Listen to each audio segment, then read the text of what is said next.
Okay. Yeah, so I don't believe this. Apparently, this is a part of a new thing by Yachty, right? So if you look at Lil Yachty. So Lil Yachty supposedly has a sunglass company that he's interviewing Drake, or he did interview Drake for, which is kind of interesting. And Yachty has like this interesting place in hip hop where I don't even know how to sum it up. Like he's always been the brand friendly guy who's like, could be on a Gap shirt or could be promoting Gap. Cool enough though that kids want to follow him and be like him a bit. But everybody in the industry kind of looks at him but don't look at him like a geek. Like he's been in a really dope place. But also, as the years have gone by, I think his music. I think Yachty's just Yachty. I don't think Yachty's defined all the time by his music. But this time around, he flipped his music style around, and I seen he was on Rap Radar. Let me see Elliot Wilson Instagram. Let me see if I can. And apparently, he did an interview with Elliot Wilson, and this is what our portion of it said. Let me see this. And he was talking about numbers. So if you don't know his album, right, despite everyone, like, I feel like he's having a moment right now. But when his album dropped, Lil Yachty, first week sales, let me see what it says. Yeah, so he dropped an experimental project, and it's called Let's Start Here. It sold 31,500, right? A lot of people felt like that was a little bit low. They believe Yachty should be doing more. Obviously, people like Glorilla was selling more. And they just feel like, yo, Yachty, you're like one of the OGs of this new wave. You should be doing a lot more. But a lot of people, even with acknowledging those sales might have been low, they're saying that Yachty is like super. He's in like a creative bag, and maybe we've just always undersold or underappreciated how dynamic and how creative he was. Like number one, he was writing for the City Girls, so all their hits he probably wrote, right? He had, of course, his hits that he wrote. But we got to realize he started dabbling in production. He started executive producing stuff. By the way, Drake's album Her Loss, he executive produced. He started producing beats. He's kind of like expanding like his palette, but also he's almost become like a creative director. He's like Pharrell of he's like the young Pharrell of like music. Like he's a creative director of vibes for like music. You know what I mean? Whatever his contribution was to this Drake and 21 Savage project was pretty good. And I think people have been looking at him like, damn, maybe we kind of, underestimated this guy, right? Anyway, some people still look at it and say, well, if he's all what y'all think, why do the numbers look like that? And he did this interview where he was talking about numbers. This is what he said. Numbers just rule everything. Yeah, I hate it. Even other things. First week numbers, Pitchfork rating numbers, like who? I hate saying who cares because I still care, right? But like, it's just honest. But like, fuck, why? How the fuck do numbers consume everything? Like, numbers make people even not listen to a project. Numbers that make someone, album could be beautiful, and someone could be like, man, they did this first week. Like, oh yeah, nah, that flopped. Never mind, I ain't even gonna tap into it. That isn't. And how do you as a human, like, a week isn't even enough, maybe with the music people make now, but like my album, a week isn't even enough time to consume it. You gotta really absorb it and understand you gotta it, really right? sit with it. Like, that's why I never understood people doing reviews the same day. Like, how do you review this album and how was one listen your review and your rating? I try not to take too serious, but I won't sit there like I've seen every review. It ain't a review. If I haven't seen it, you just have no kind of problem. 'Cause I done read everyone's ideas and opinions, and I respect them, and I've even reached out to a lot of people and telling like, man, like, maybe it wasn't for you, but I appreciate this, But I just hate numbers, but I wish there was a depth to numbers, and there'll never be a depth to numbers because numbers don't lie, right? And that's just the truth. All right, yeah, that's kind of interesting. My take on this whole thing, right, is that I think artists got to stop complaining about numbers, right? The numbers are what they are. And yes, the numbers do like context, but the numbers will prove if you're doing something that's really special.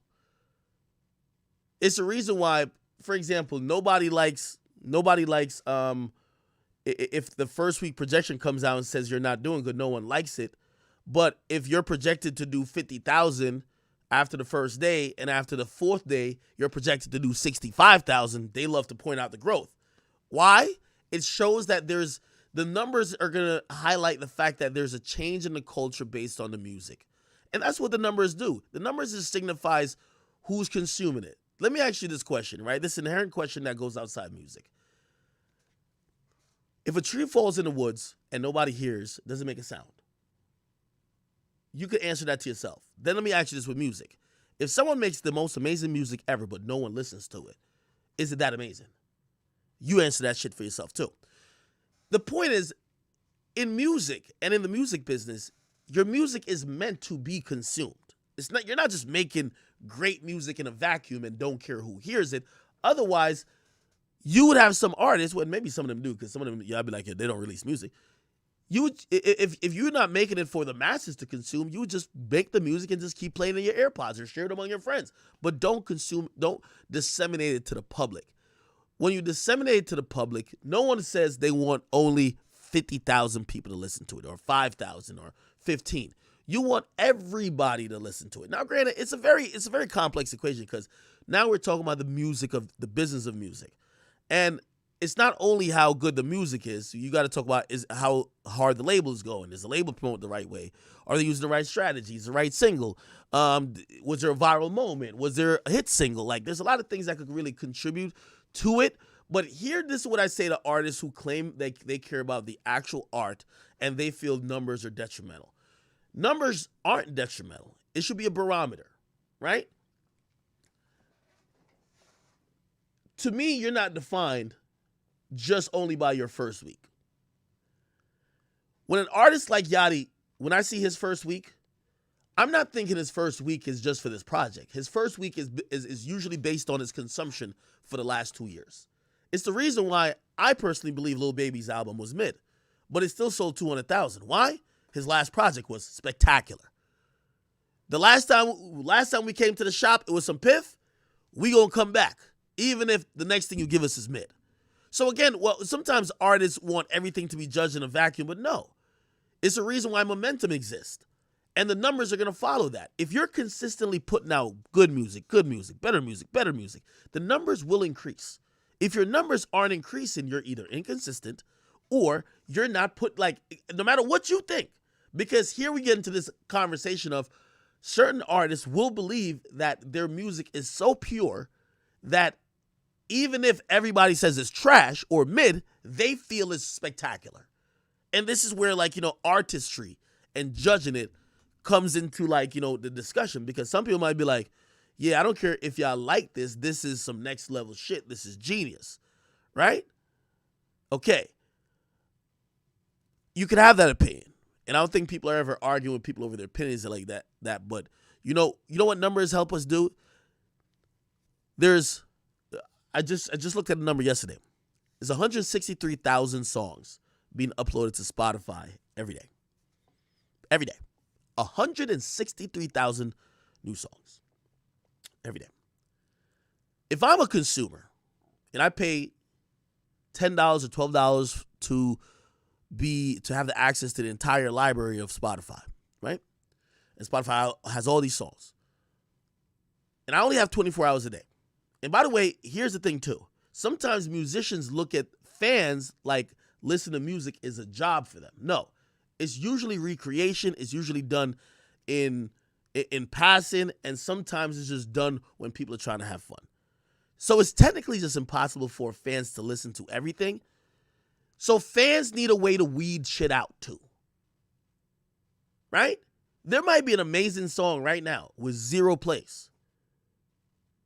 But here's the problem, or not here's the problem, but here's the thing I can definitely co-sign.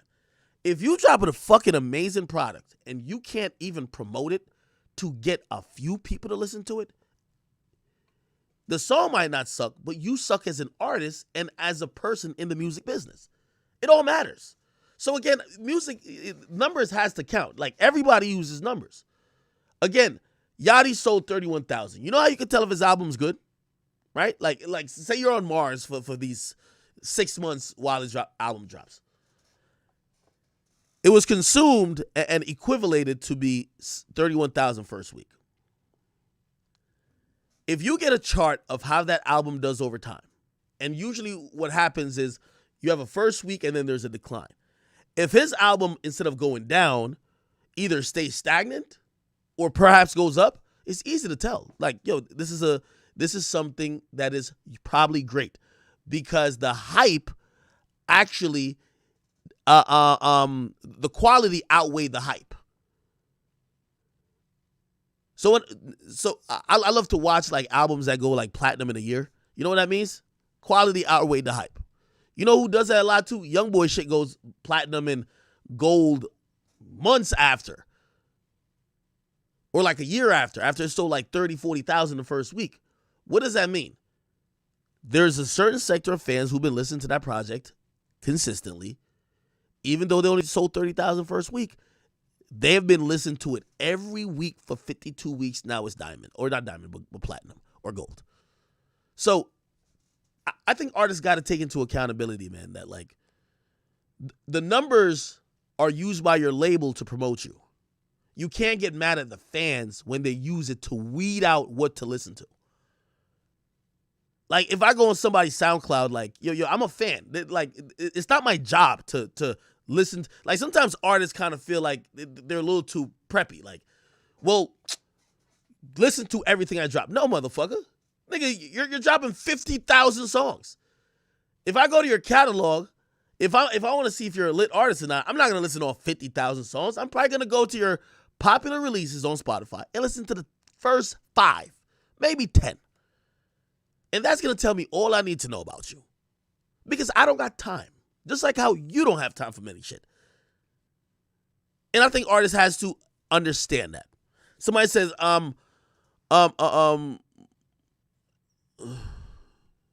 somebody said 50 cents the reason why numbers are a thing. Yes. But I do believe that numbers were going to eventually be a thing. Rappers brag too much about things having to do with sales, things having to do with platinum and things like that. And we're in a information era. Back then when 50 Cent was talking about it, he was only getting the sales from one source, which was Nielsen SoundScan. That was a subscription-based report that only labels got. And you had to pay hundreds of thousands of dollars for a subscription because it gave an elaborate breakdown on the demographics of the music you were selling. These days, you could get a rough number of what people are selling for free. So again, the internet caught up with what was privileged. That's it. Just like, I don't know, maybe 20 years ago, if you wanted to take a picture and have a copy of a picture, probably had to take it on an old ass Kodak camera that maybe had a memory card. You had to have that memory card, upload the memory card, export the pictures, like maybe convert the pictures to something your computer could read. Then you gotta like fucking copy the pictures, and like you probably could even attach them to email at that point. These days, you post it to Instagram, and don't even matter if you lose your phone or whatever, it's there forever. It's technology. You can't hate technology. So it's not sales ruin everything, because we're in a technology era. We're in a technology era. Without fans being that savvy to know what someone's selling, you wouldn't have streaming. Like a lot of people, when they're watching YouTube, they like to see, oh shit, this is one of the trending videos. They look at the views. When YouTube recommends a bunch of videos and you see a video with 1 million in a day, you're probably gonna be like, oh, this is probably fire. It's humans. We're humans. We use that to save time. Anyway, so I disagree with Yachty with that, just because I don't think numbers are ruining music. I think sometimes artists could get in their head about the numbers, but I always say fame is fleeting. So if Yachty sold 100,000 3 years ago, it doesn't mean he's entitled to sell 100,000 all the time. He needs to keep maintaining that level or elevate that level to sell 100,000 or more. And you're going to have some dips. You're going to have ups and lows. There's times that I come on here and shit, you know, fortunately for us these days, we usually have a good amount of people that's watching our stream. But sometimes I come on and I'm like, damn, stream numbers ain't really hitting right now. Shit. And then there's something that happens and it's hitting. Fuck it. You know what I mean? You go through ups and downs. You can't blame the numbers. You just got to stay dedicated to what the task is. That's if you really just only care about the music. The numbers will follow. You get what I mean? Like, and that's an advice to anyone, whether you want to be a musician or whether you want to, like, be a streamer. Focus on making a great content. The numbers will follow. I don't believe, honestly, that there's anyone who's decent at business and marketing that's making fucking amazing music that just doesn't get any type of traction or that music doesn't help them to grow. All right. Let me get through a few things. Somebody said core fans are low numbers. Well, I think that's also happening too now, right? So people are having low core fans, right? Like a lot of these artists, their core fans aren't that much. And also their core fans don't buy, they stream, right? So Yachty might have 100,000 core fans, but his core fans are probably streaming, not buying. Youngboy might have 400,000 core fans, but are they all buying? No, they're streaming. So again, you just got to be happy for what it is, because it is what it is, man. All right, anyway. Let me see. Let me just touch on this T.I. thing real quick. Did I read to y'all what T.I. said? I think I did. So T.I. and Boosie went back and forth. Boosie dropped another clip recently, and he said he haven't spoken to him since.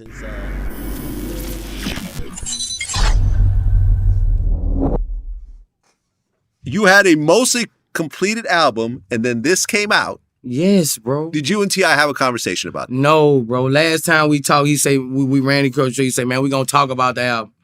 You know what I'm saying? That was the last thing we talked about, but man, it was bad timing, bro. Like, we finna put this shit together. Real smoke, bro, and you going there. And what I stand on, you go on a fucking interview and say that? Well, you even said that this album with T.I. is better than Drake and 21 Savage's album. Smoke! That's how good this motherfucker is. You know, me and Tip hard to get up to. Bro, smoke, bro. His talent, bro. But, you know, like, he hurt me with that one, bro. You know, like, bro, like, from me, I was just really trying to figure out.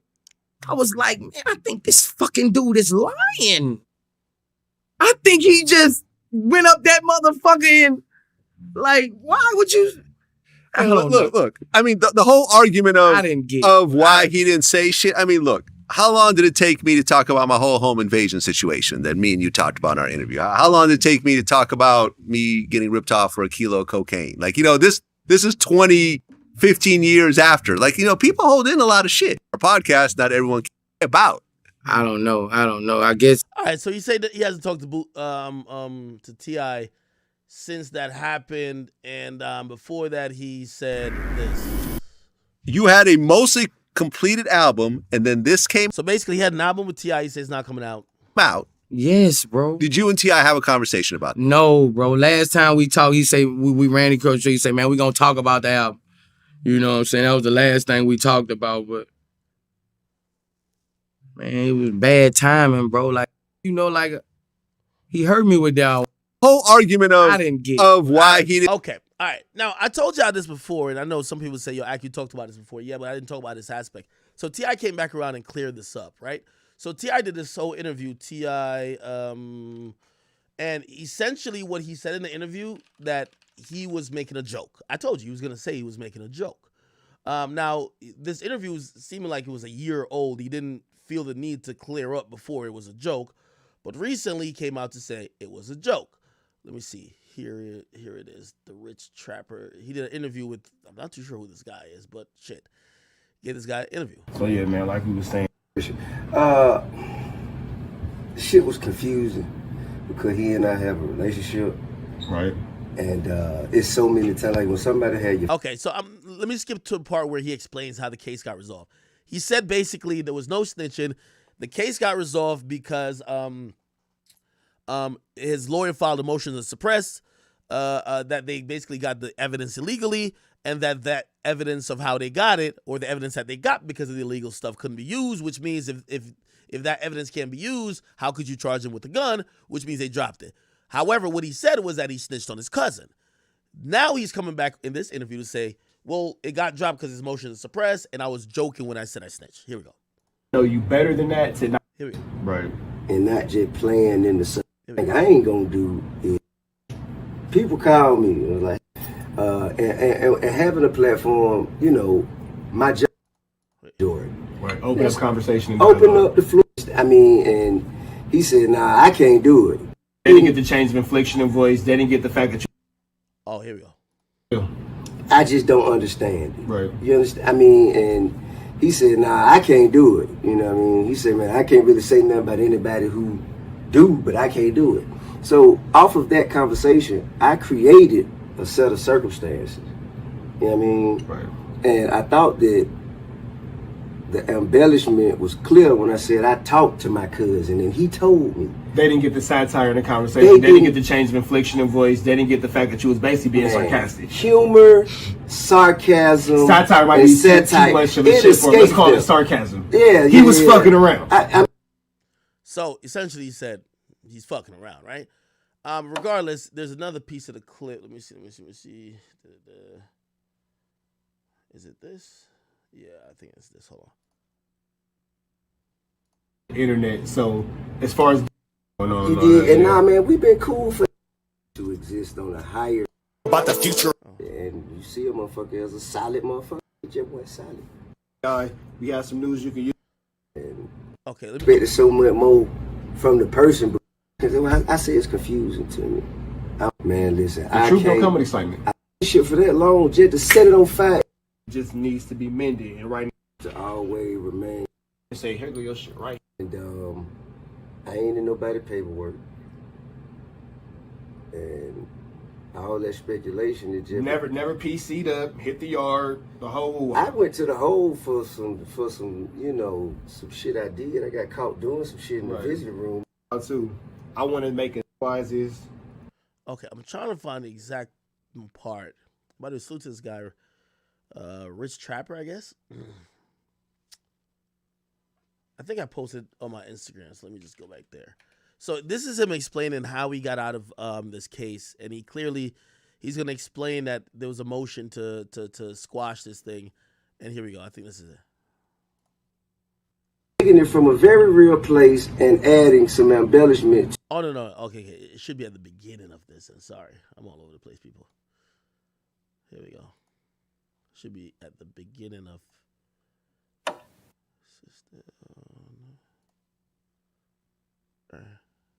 Taking it from a very real place and adding some embellishment to it to fit the needed discussion. Right. Anybody who would call me and ask what really happened is, hey man, what happened? What's up with this? Well, the case was resolved due to a motion to suppress all of the evidence because of an illegal search and seizure. The case was dismissed. You gotta say it slow for him, bro. You gotta say it slow the case was resolved because of a motion to suppress all evidence due to an illegal search and seizure. No need to point no finger, say nothing about nobody By or legal anybody about standpoint, nothing. that situation shouldn't have happened. Exactly. That was the argument that my counsel took to the judge. The judge banged his gavel after hearing why they pulled us over. And the reason why I put it in such an elementary term is because, again, we do live in this age of the internet. So okay, so he said that's why the case got dismissed. Do I believe T.I.?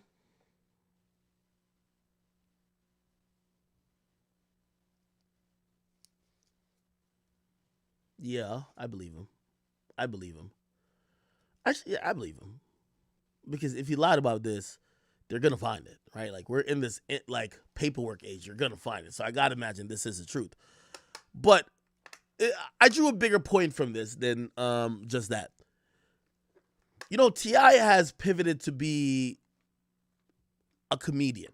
And this is why I think that just overall T.I.'s pivot will not be successful. T.I. And this what I keep telling you, like being a street nigga holds people back so much. T.I. is not afforded and allowed to make certain jokes. Also, when T.I. speaks, his comedic voice sounds like his serious voice. T.I. also, before he went to pivot to comedy, started taking some interest in some activist / political talk where he was speaking up on the behalf of people that might have been, oppressed or taken advantage of, or, whatever, things that happened to them in the community. And T.I.'s vocabulary changed expeditiously. He started speaking with certain type of mannerisms and tones that you'd be used to either a preacher or politician speaking with, but you wouldn't be that familiar with a comedian speaking with. So when T.I. then tries to draw up and use, oh no, I was telling a joke, we could really watch that 20 times and we don't think it was a joke. We think he's just talking, but talking like a street nigga. You get what I mean? And unfortunately, he might be telling the truth where like he was trying to make a joke, but this is why I think that comedy ultimately won't work for him, right? I mean, if you're saying stuff and people are so just typecasted in you being a gangster rapper that you can't even make self-deprecating jokes, how could you really get on stage and then really convince people that you're just this hilarious motherfucker? You get what I mean? So that's what I pretty much think. Somebody said folded? No, it's not folded. No. I know, y'all want me to say that I think T.I. lied.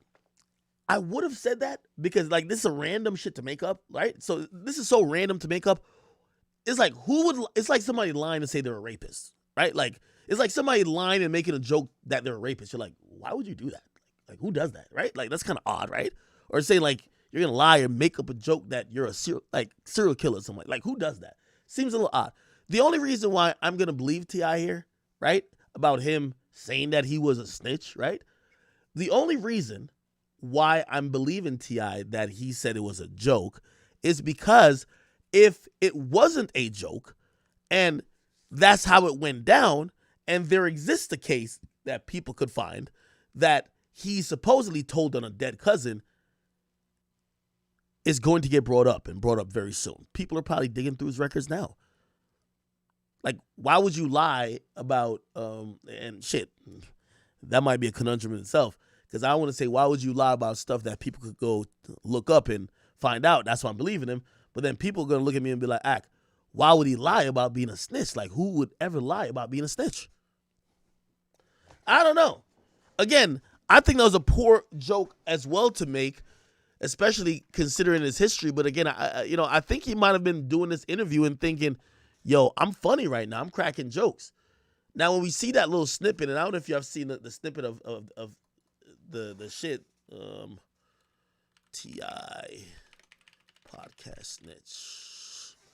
Let me see if I can. Yeah, here it is. Is it this? No, we gotta find the original part.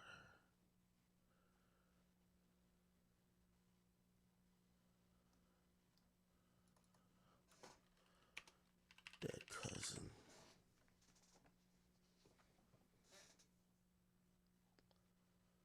Let's see if I can find it. I don't know if I can find the original podcast.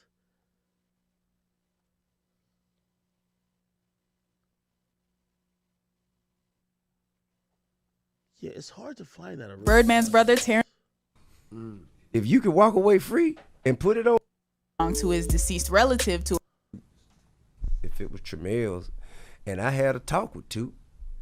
And what Toot said? Posthumously? Yeah. After he had passed. I had a talk with him. And what Toot say? Toot said, I take all the charges you got. If you could walk away free and put it on me, goddamn right. Because I'd be damned if they gonna come and motherfucking extradite me from here. And by the way, he did garner a laugh at the end, right? He garnered a laugh at the end, but it felt like they were actually, I don't know, man. I'm still giving T.I. the benefit of the doubt. What do y'all say, man? Am I copping too much pleas or giving him too much of a leeway?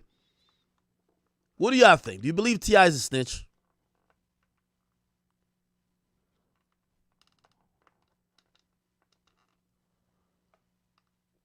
Some people say, nah, he was so serious. Claiborne comes around and say, nah, I ain't gonna lie, it does sound like it's a joke. I think the punchline was, yo, well, my dead cousin told me, yeah, you could snitch on me. Because I'll be damned if they come extradite me from here. You get what so that's the punchline, right? Like, you know, when you have a joke, you like, usually the punchlines where people are like, oh shit, that's just funny. The way he set it up made it seem like it's real. Like, yo, I had a gun charge that nobody know about. And by the way, he did say also later, he said, oh, nobody knows about this. I'm just volunteering this information. And that sounded funny a little bit too, but because of his reputation as being a gangster, it don't, like, if that was me, I think people would be like, that's funny. Or not that's funny, but they'll be like, oh, that's a joke. T.I., they're like, nigga, you snitching.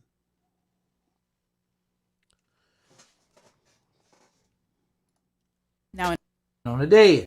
Hell no. Okay. Nah. Don't nobody Look, see? And you can tell. He's still joking, look. for T.I., he made it clear during the aforementioned podcast episode that he doesn't consider what he did to be snitching. So is that what boys giving you shit about because you put it on? No, hell no. Okay. Nah. Don't nobody even know about that. I just volunteered this. Don't nobody even know about that. I'm just being honest. I can dig it. I'm just being honest. Yeah, one of these niggas ain't really known it's a joke either, because he asking him serious questions. Let me see if I can find the original. Man's brother, Terrence, once gave authorities information about his podcast that went viral. Episode of his Expeditiously podcast that went viral. Nah, this wasn't an Expeditiously podcast, I believe. Or was it? Maybe it was. Let me see, Expeditiously podcast. It would be August 2020. Let me see. I thought it was somebody interviewed at the Expeditiously spot. Let's see. It was August 2020, so it got to be 3 years ago. God damn. Yo, T.I. been doing this fucking podcast for a minute. I'm going to try to find it. It's 2 years. And we're about to get to 3 years in a second. It should be 2.5 years if it's August 2020, right? This is it. This is it right here. Right? This looks like how he was wearing this clothes. You got to understand. Of the program. No, this ain't it. It's like we not. Nah, this ain't it. We don't want you.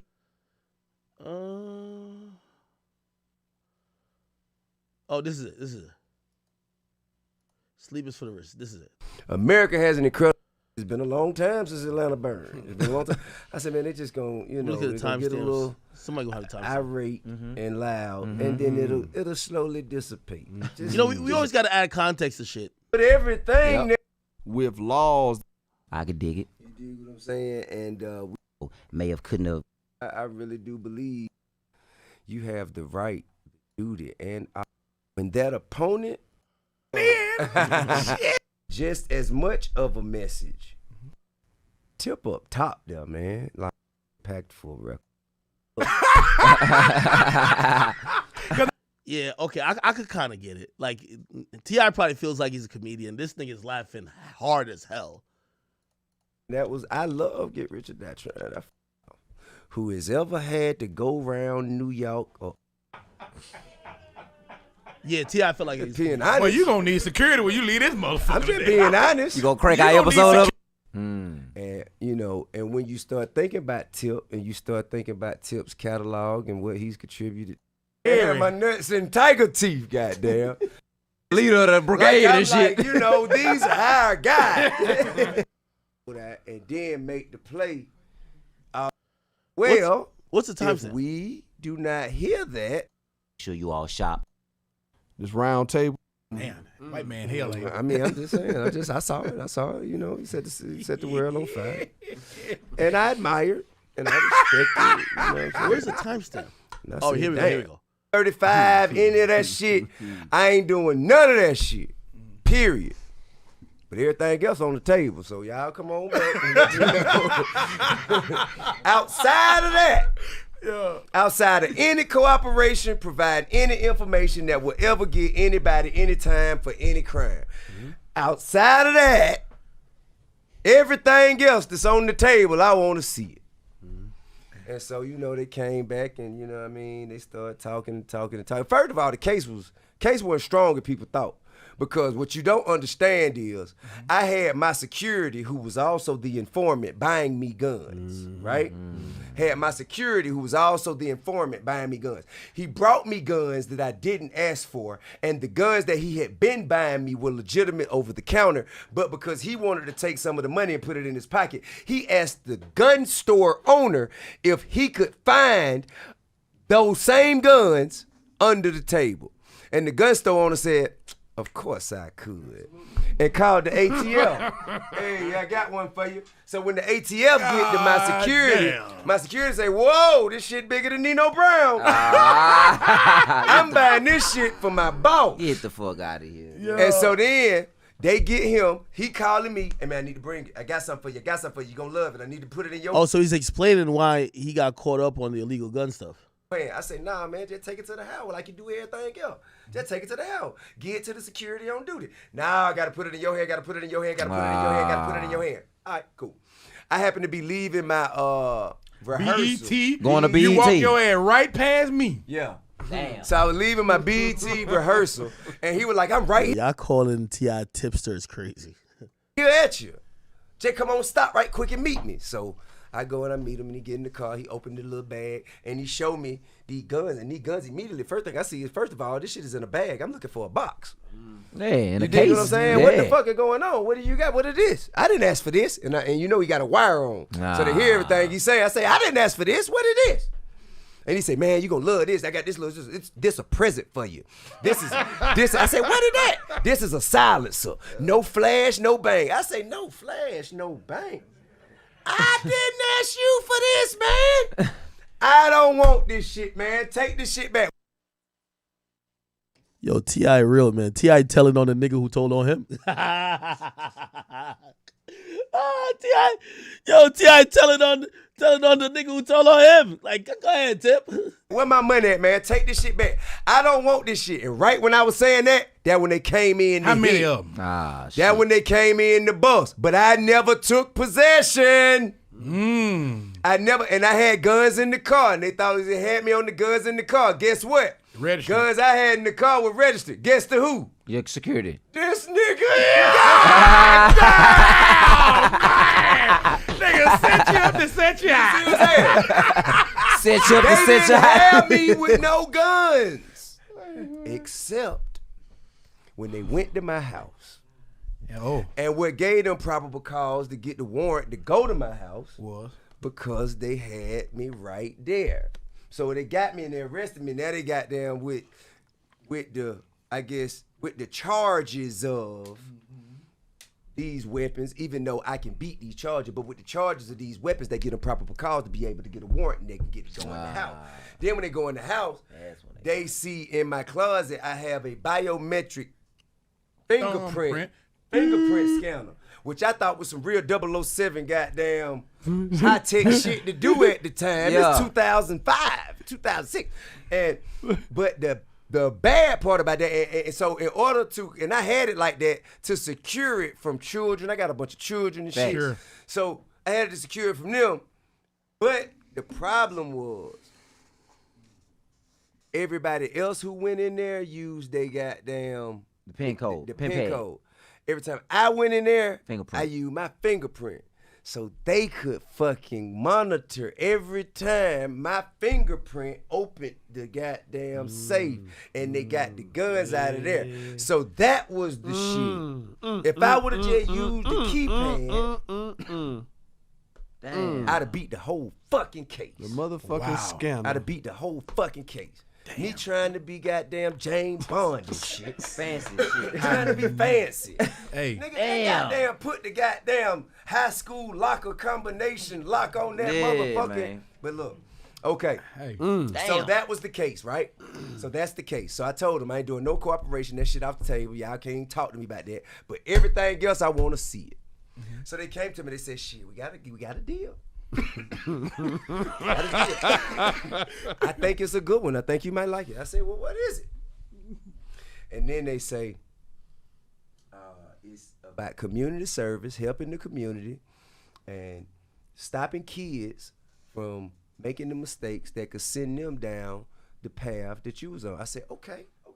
But then when I get to, that's them telling me, but then I get to reading it, and it says, an example to work with law enforcement. I said, ho, I ain't working with no more. I ain't trying.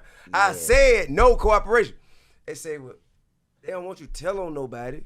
They just want you to, like, make sure that law enforcement have better relationships with. I ain't working with no law enforcement. And then, you know, all the way, so we did the deal, even though I told them I ain't working with no law enforcement. I don't want to work with law enforcement. They like, well, look, it's as simple as this. We gonna have you going to high schools and places like that. You gonna be speaking to kids. You gonna be telling you pick what come out your mouth. But police is gonna be there anyway. They security. So like, you know, just, I'm like, man, fuck. And like, and that's a year and a day. And I'm like, and if not, then what? He was like, well, shit, then we got to goddamn answer about why you was the only one who had your fingerprint to get in them goddamn, and we got to answer that in a jury trial. And I mean, I don't know. I don't know. And it was like, and he said straight up, I can get you off all the guns in the car. The guns in the car ain't no problem. You beat that. But the guns at the house and how you was the only one using your fingerprint that is on documentation, your fingerprint to get in and out, access. Your fingerprint opening the thing shows at least constructive possession. Damn. And right now they only have you charged with, you know, they don't, you know, they hadn't necessarily charged you with every gun that you have. So I'm just telling you, if they offer you a guaranteed year and a day where you do not have, and all you have to do is complete 1,000 hours of community service, talking to kids, which you've been already doing. Anyway, yeah. You know what I'm saying? And for real, like, I can't find a better deal than this. And then they say, but it's some commercial that they got in mind. And I said, man, I ain't studying no commercial. Man. I said, man, I ain't studying no commercial. But they were acting like it was, cause you don't understand. The commercial at first, they had polices lined up and me in front of the police. Like you the leader of the brigade and shit. Like, you know, these are our guys. These are our guys. I ain't doing that shit. Yeah, break that. He say, man, look, bro, just think about it like this, man. You got old, at the time, there was an old elderly lady whose house had been broken into and she had been, like, I think raped or something like that. An old elderly lady that got fucked over in a burglary of home Catherine invasion. Johnston? I believe it was. And she was riddled with bullets, killed by the police. Drugs, playing all that shit. Something else. Yes, sir. I'm talking about yes, sir. A criminal. Oh, I know what you're talking about. Yeah, rapist was on the loose or some shit like criminal that. broke in an old lady house, had done raped her and did her bad and everything. Yeah. And they was like, then they brought me these cases. See, look, cases like this. You know, then they showed me kidnapped children. And like, they showed me like crimes that ain't got shit to do. With no G shit. With no selling no dope. Yeah. Or, you know, no beef or no nothing like that. It showed me crime like, well, if this my grandmama. Any man will be against the shit. And you outside and you know what the fuck going on. Yeah. And you not gonna handle it yourself. Yeah. I need you to tell these people about this so this grandmama can receive justice. Like, come on, bro. If you ain't finna go off this nigga yourself or punish this nigga yourself, you can't let him evade punishment by this. That shit ain't cool. If it's a kidnapped kid, a molested kid, if it's a rape grandmama, a rape sister, like that, hey, bro. Sequoia Taylor. What the fuck you gonna do? You just gonna sit there and shut up? Cause you say you ain't no snitch, but you better be a killer. Bro. If you ain't no snitch, now you a killer, cause you gonna have to go kill them, man. Because that's the laws of reciprocity say that you are obligated. But anyway, so they showed me all that shit. So I said, I ain't standing in front of no motherfucking police, no police car, no police stations. I ain't doing none of this shit, bro. I ain't doing none of that shit. So he said, I broke it down. And look, I would argue with them I was out for maybe about 16 months while I was releasing Paper Trail and getting my all my community service hours. Redemption tour. All that shit. Yeah, the redemption tour. Doing Road to Redemption and all that shit. I was out about 16 months. And goddamn, I swear to God, the very last day, it was just like, man, listen, this is the only thing you had to do. And if you do not do this, then all of your community service is out the window. All of your plea agreement is out the window. They said they was gonna throw all that shit out the window. Yeah. This was in the agreement. I had to do it. So if you don't do one commercial, they throw all the other shit out. What that sound like, chat? I've seen him do it. What that sound like, chat? I was out about 16 months. And goddamn, I swear to God, the very last day, it was just like, man, listen, this is the only thing you had to do. And if you do not do this, then all of your community service is out the window. All of your plea agreement is out the window. They said they was gonna throw all that shit out the window. Yeah. This was in the agreement. I had to do it. I've seen him do it.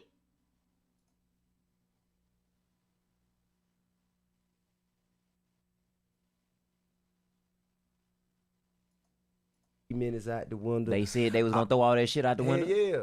This was in the agreement. I had to do it. I've seen him do it. So if you don't do one commercial, they throw all the other shit out the window. But anyway, all that. And not to mention, I'm out on $3 million. We need that clip, y'all. Somebody clip that. I had to do it. We need this chat. Somebody clip this to me. I had to do it. If you want to go get the clip, it's at, this is episode 143.33. Go find it, my niggas. This is the clip we need right here. Minutes out the window. They said they was gonna throw all that shit out the window. Yeah. This was in the agreement. Get both of them. Just get I had to do it and get the this was in the agreement. I had to do it. I had to do it. I've seen him do it. So if you don't do one commercial, they throw all the other shit out the window. But anyway, all that. And not to mention, I'm out on $3 million bond. I got $3 million of my money tied up. That's bullshit. They gonna forfeit my bond, take my $3 million. If I don't do this motherfucking 30-second commercial. I say, man, look, bro, I ain't finna stand in front of no police station. I ain't standing in front of no police. I ain't doing none of that. Man, just me and the camera. That's it. That's it. Just me and the camera. They say, well, if you're not gonna stand in front of the police, cause what they said was either you can stand in front of the police and do it how they said and say whatever you want to say, or you can stand just you and the camera and say what they got on this paper. So me, myself, personally, bad move. I felt it was better to have just me and the camera saying whatever I had to say on the paper. Facts. Rather than stand in front of the police and say whatever I want to say. I just thought that was a better. I can dig it. So I'm not really ashamed of that. Yes, sir. I ain't ashamed of that. JJ Money, I see you. Trap Billboard, I see you. Up next, I see you. Thank you for the donation. I mean, considering the alternative outcome, I feel like I made I see you too. Pretty good. Yes, hey, listen, I did not tell, or I ain't never, I have not ever told any kind of information to any form of law enforcement that can get any man, woman, or child, whether innocent or guilty, criminal or citizen, that could get them any time for any crime. You said you haven't. I have not ever.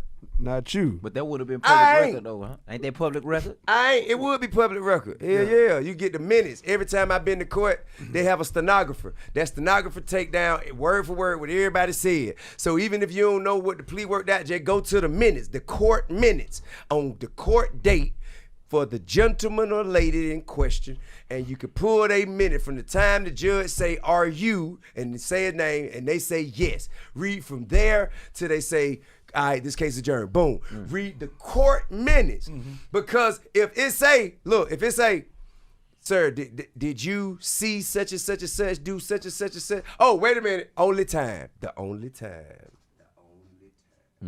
All right, so me and my cousin Toot.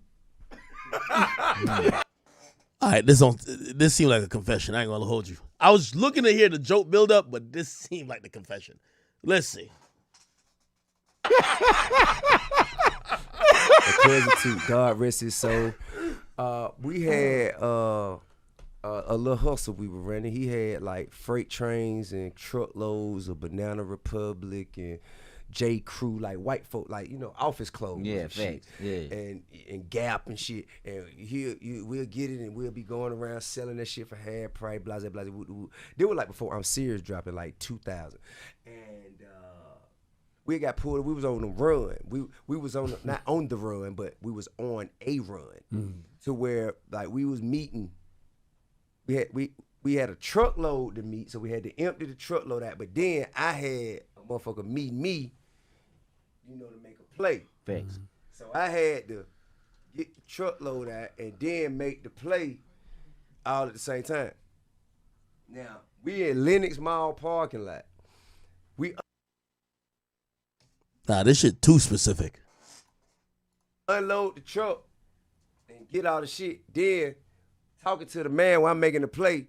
While I'm making the play, this nigga looking at everything. Yeah, man, y'all got, motherfucker, we done said what you want, man. Here. Said what you want, man. Get this shit and go, man. And he like, but look, man, but y'all, what else is that? Man, look, bro. And right then, police security. I mean, not police, but mall security. And we did them like some, like mall cop. Man, get the fuck out of here, man. Hey, man, I'll see you later. And then we get in the car, we pull off. And then, of course, they follow behind us, calling the real police. And so before we actually get on the spreadway, the real police pull us over. They pull us over, I have a gun. So while we going through the court process,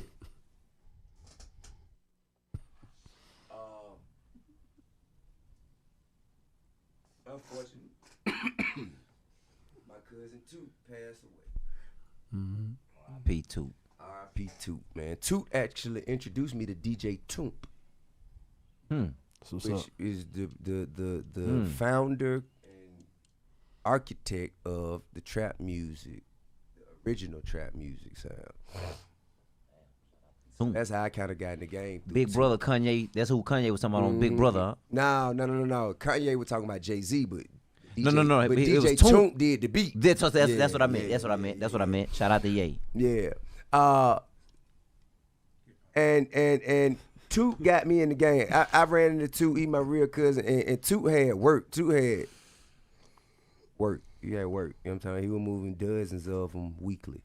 He was probably good for about 50 to 100 a month. And so I'm telling Toot, man. Did Tip just drop a tip? Start the investigation on Toomp.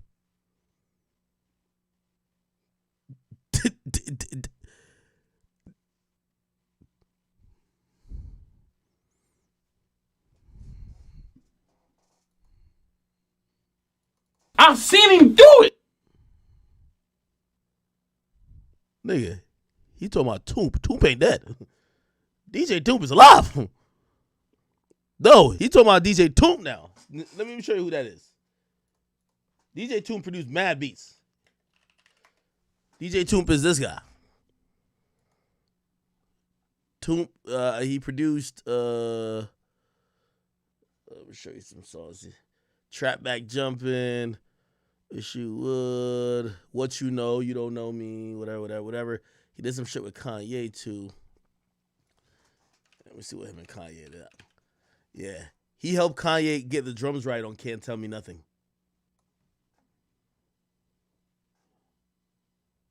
So T.I., you said Toomp had winner? P Toot. R.I.P. Toot, man. Toot actually introduced me to DJ Toomp. Yeah, Toomp. So you talking about Toomp now. Toomp. Which is the founder and architect of the trap music. So his cousin name is Toot. the DJ that his cousin introduced him to is named Toomp, DJ Toomp. Original trap music sound. That's how I kind of got in the game. Big Brother Kanye. That's who Kanye was talking about on Big Brother. Huh? No. Kanye was talking about Jay-Z, but No. But It DJ was Toomp did the beat. That's what I meant. That's what I meant. Somebody said YSL. Yo, chat. This might be an Atlanta thing. Atlanta got the highest concentration. I meant. Shout out to Ye. Yeah. And Toot got me in the game. I ran into Toot, he my real cousin, and Toot had work. Toot had work. He had work. You know what I'm talking about? He was moving dozens of them weekly.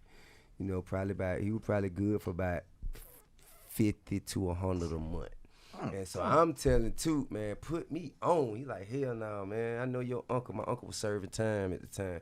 He like, man, your uncle a kid. Oh, he was talking about his cousin. But he said, man, I will put you on. And don't you rap? Man, let me hook you up with, with some motherfucker who can help you with that. And then I'm going to show you other ways to get money. So that nigga showed me how to go in, going Home Depot with a piece of paper with an account number on it from a landscaping company or a big electrician company, a big construction company. And this number is the number to their bank account. And we getting everything at Home Depot and giving them this piece of paper and saying, yeah, I worked there. They just look at it because they make so many transactions with the type of business that they do, and they just like, okay, cool. And we go right outside, roll that shit into your hands, get the cash, and go. That was some of the easiest money I ever made. God damn, anyway, Tim, where was you at in my life? And so that's what Toot. So that's how I end up getting the truckloads of Banana Republic and Gap and all that shit through Toot. But we got pulled over. They couldn't hit us because they thought we had stole these clothes from the mall. Yeah. Nigga, I don't steal out no motherfucking mall, chump. Nigga. What the fuck is wrong with you? Steal out no goddamn mall. But they had me with a nigga. Meanwhile, I got a Yukon full of goddamn Banana Republic, J. Crew, Abercrombie, Gap. Yeah. And they like, this shit had to come out the mall. I'm like, no, nigga. Still out no fucking mall. Fuck wrong. And while they searching there, they found the tools. And then they started saying, well, what about this? Where's my lawyer? And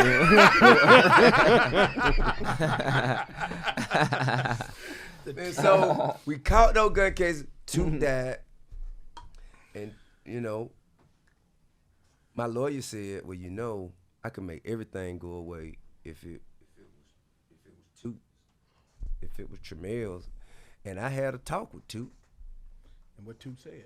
Posthumously? Yeah. After he had passed, I had a talk with him. And what Toot say? Toot said, I take all the charges you got. If you could walk away free and put it on me, goddamn right. Because I'd be damned if they gonna come and motherfucking extradite me from here. They can come get me from here and serve me a warrant. They doing damn good. So is that what boys giving you shit about because you put it on? No, hell no. Okay. No. Don't nobody even know about that. I just volunteered. Don't nobody even know about that. I'm just being honest. I can dig it. I'm just being honest. Yeah. That's the only time I done never said or gave no information about nobody. Because that's my cousin, my big cousin. He was dead, and he told me that it was okay. So that's the only time. Any other time, I don't even call the police like for accidents. It ain't even no 911 call with my voice on it. If a motherfucker break in my house, I am not calling the police. I ain't doing it. You break in my car, steal some of my car, I am not calling the police. I ain't doing it. Now, if my wife there and she want to call the police, I'm gonna tell her, man, do what you gotta do. I'm gonna be over here. I'm gonna be over here, man. I'm gonna be over here at Starbucks drinking tea. You do what you gotta do. When y'all finish talking, y'all let me know. Battle can't everybody say that. in this industry or everybody in this particular battle? In this particular battle. Now look, this the one thing I can't do. I can't place no tag on no man that don't belong. Cause that make me, I'm the fuck nigga then. Understood. If I call a nigga a rat and he ain't and I ain't got no paperwork and I ain't got no. Understood. I ain't that kind of guy. Yes, that ain't what I do. But I will tell you, I ain't never did it. And all you got to say is, me neither. I will tell you, I ain't never gave no information to no forms of law enforcement to get no nigga, woman, child locked up for no crime. Ever. And if you haven't, yes, sir. then just say, I ain't never did that either. And well, if we do not hear that, then I don't know. We'll be forced to form our own conclusion. If the tree falls in the forest. I don't know what. I don't know, but I'm just telling you. The only reason I said that is because his response included that video, that commercial that I tried not to do, but I had to do it. Fuck it. Shit, I did it. And if I could avoid 30 years and save my motherfucking $3 million, I'd do it again. Fuck it. Because you can't tell no nigga to snitch if he ain't no snitch. If nigga woke up this morning saying, shit, I'm going to tell on a nigga to get myself out of trouble. I don't give a damn. That he going to already have that in his mind. He not going to say, no. All right, T.I., you said enough, brother. Yo, chat. I don't know, man. Think he's trying to be humorous, but he's mad specific, bruh. I don't know, dog. And I'll admit my bias because I love T.I.'s music, and I love T.I. Like, he's somebody who I've just looked up to. Like, you know, he's been one of my favorite musicians. So, like, I'm going to be in denial, man. Like, unless we got, like, one of them tapes where, like that TYMB Faye shit where he's like, yo, or some YSL Woody shit to be like, yo, call that nigga. Like, yo, call him. I'll get on the phone and I'll show y'all what y'all need to hear. I'm going to be in a little bit more denial. But anyway, interestingly enough, let me put some stuff up. Not too sure if y'all seen this. Give me a second. Give me a second. And by the way, shortly I do have to go check on my dogs. I see they're still chilling back there, but you know, I just gotta do a little wellness check on them. Gotta check on the puppies. Give me 1 second. I'll show you.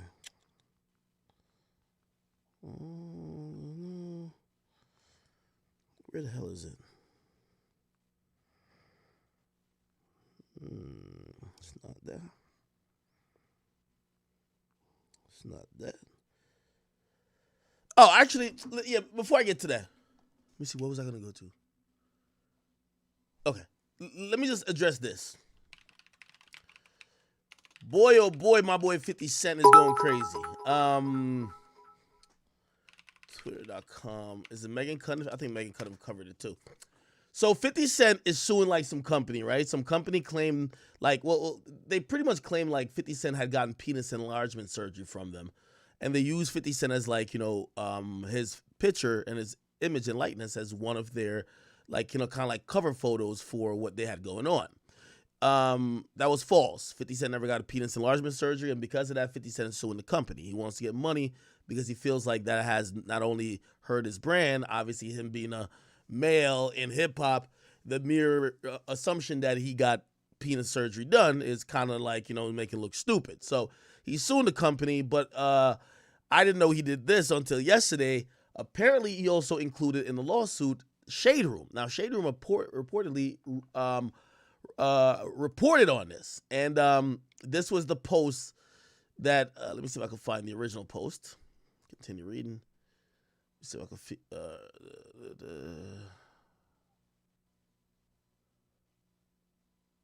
okay.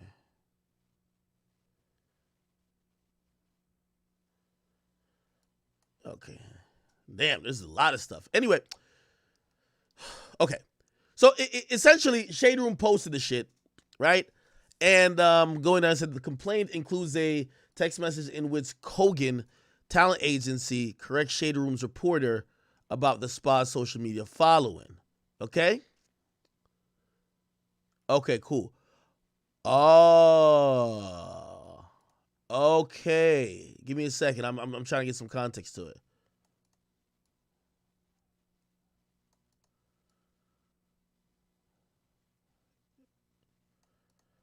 Okay. So, look at this. The implications that Mr. Jackson himself received plastic surgery from Kogan. So, essentially, it looked like there was some, like, a plastic surgeon trying to make their name. They basically feed the story to the Shade Room to say, hey, we need a black big outlet to publish it. By the way, this happens all the time. People try to feed me stories, too. Be like, well, this would be big on your platform. And it kind of ends up being on me a lot of time to say, well, what is my liability if I post it? And also, sometimes you don't even know if you have liability. But, sometimes you're going off information off one side. Sometimes, you don't cross-check it. And you're going to have the people who hate blogs. They're going to come out and be like, this is why you need journalistic integrity, all that type of stuff. But Shade Room probably said, this is salacious. People like hearing about it. And they probably didn't think 50 was going to take it that serious. They published the thing that basically 50 Cent, was basically like a rep of this plastic surgery place, which is based in Sunny Isles, Florida. So here we go. The lawsuits take issue with Kogan's repeated use of a 2-year photo of herself and 50 in advertising for a business without his permission, while falsely implying that he'd been a client. Now, 50 is actually very notorious for doing this. 50 Cent actually settled a lawsuit between 50 Cent settles lawsuit, or actually WorldStar settled a lawsuit with him. WorldStar used to have a bunch of rappers above their site, right? So they used to have a bunch of rappers above the WorldStar banner, and 50 used to be in the middle because 50 was the biggest thing when they started. 50 basically was like, yo, y'all building your website off promoting like I have something to do with this. I don't. Okay, let's go to the Hollywood Reporter thing about it. So basically what I'm trying to say is 50 actually he's notorious for this, right? Look, 50 Cent has got a partial victory against a lawsuit brought against a DJ who ran a hip-hop website, WorldStar Hip Hop. The main controversy in the lawsuit had to do with the website masthead featuring an image of the rapper. In a ruling on Monday, the federal judge granted Hip Hop Star summary judgment on the copyright and rights of publicity claims. In doing so, the judge rejected affirmative defenses of fair use. According to the ruling, defendants provide no authority to support the fair use of the celebrity image or likeness. This is not surprising as a celebrity's image standing alone only evokes celebrity persona. Jackson's image does not by itself describe anything about the defendant's website. Okay, so essentially he won that. So he basically said he should have owned part of WorldStar Hip Hop because his picture was always the center photo. A judge agreed with him, and I'm guessing that WorldStar had to settle, like probably gave him some money, right? Now, granted, 50 is really rich. So, like, people kind of look at 50 and look at most celebrities of that level and be like, damn, you're suing, right? But 50's a petty motherfucker. Now, 50 had some issues with Q. So Q ran WorldStar. They had their little thing, little pettiness between them. And also 50 started thisis50.com. So that probably also spurred the lawsuit as well. Regardless, they settled, and apparently after they settled, things were fine. So now 50's doing this to this other company that's not even within hip-hop. It's just a penis and it's just a plastic surgery company.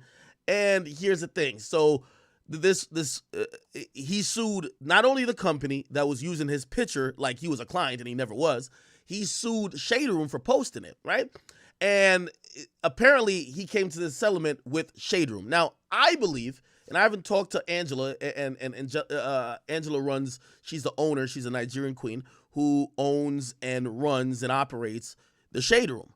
I haven't spoke to her about this. Also I don't want to get too much into her legal business, but I don't believe that she paid anything to 50 Cent. I think 50 appreciates the website because he could definitely use, a favorable postings from that website to further his business and products and definitely his movies and shows. So I don't think he wanted to really be in a big fight with the Shade Room, because if Shade Room had to pay, let's say, 100 or a couple 100,000, they're never going to post 50 again, right? That's just how the nature of the game goes, right? So I think 50 settled with them to say, yo, I want a full apology.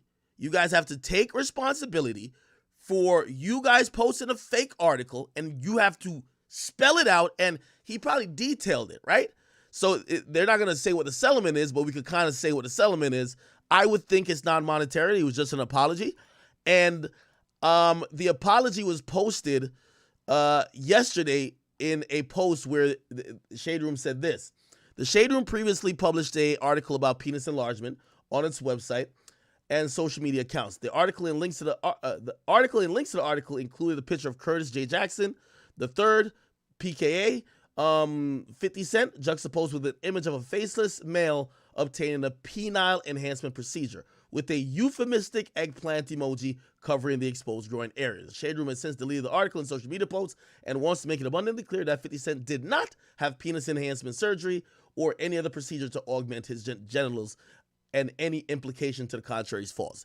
This is another reason why 50, I believe, is like really fucking dope, right? I think he's only so in Shade Room because Shade Room has a bunch of female followers, right? Like, us niggas, we don't give a fuck about a nigga getting a dick extension. Like nobody's gonna be like, oh shit, you got a dick extension. But you know who's gonna talk about somebody having a little dick? Oh, you had to pay to get your dick bigger? Nigga, we all know your dick was small until you paid. Like, women. So obviously he probably cares about the Shade Room putting that message out. 50 has never gotten a dick extension. You get what I mean? Now, the people who are called roommates on the Shade Room were killing the Shade Room yesterday. They first posted this as a blank image with the caption is what I just read, but they had the comments off. Eventually, they turned the comments back on, and they were getting cooked a little bit. But you got to imagine this is the case. So it's the first time I've seen the Shade Room, TSR, retraction, okay? And this was it right here. Oh, they cut the comments back off again. Well, the comments were on previously. And everybody was just like, damn, 50 really don't play about shit. 50 on y'all last, this, and third. Again, it's the pettiness of 50 Cent. I could imagine 50 Cent probably, I think his main target is his plastic surgery company. He just threw the Shade Room into it just to get the news out that he ain't get his dick enlarged. Which, again, wow.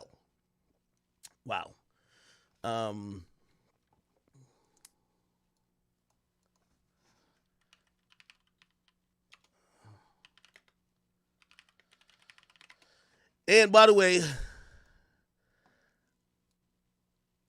I'm gonna send this is the owner of the Shade Room, by the way, very beautiful Nigerian queen.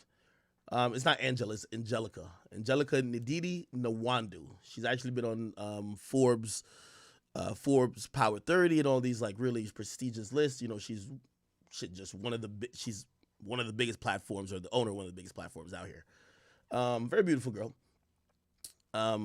Yeah.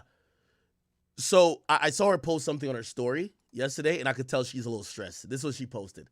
She says, I'm 3 seconds away from booking a flight to Paris and going MIA for 2 weeks. And I could imagine that this legal process, she probably has lawyers. They make a shit ton of money, so it's not like her pocket's getting ran. But still, it comes with a lot of headache. Now the brand is like getting targeted. Like, you never want that. So, I just want to send my prayers, and I'm a supporter. Even though I don't always get the most favorable, reactions on the Shade Room, but that's the audience. But I definitely do respect Angelica, the owner over there. She's been nothing but nice to me. Never a bad moment. And I understand she does have writers and other people that she employs, so she's not pressing every button, but she is responsible for the operation. So salute to her. Regardless, 50 just doesn't play. Like, that nigga 50 is, cold. Okay, this was the documentation here.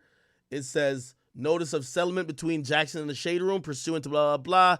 They have reached a settlement, an agreement to settle with the defendant, the Shade Room, in the above caption, blah, blah, blah. In the process of executing their respective obligations, blah, blah, blah, blah. Okay, this notice does not apply to So basically it says it does not apply to the plastic surgery company, but they can remove the Shade Room out of this lawsuit now because they were getting jointly sued, all right? Yeah. Megan Cunniff was covering this. She said, I wasn't planning on doing too much on this, but the Shade Room, based on LA and the presence in 50 Cent lawsuits, moved this case from pure gossip blog fodder to an actual pretty interesting media defamation issue. More here. Okay? All right. Yeah. Kind of interesting, right?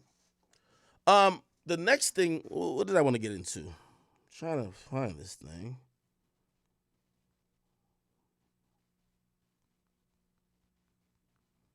Can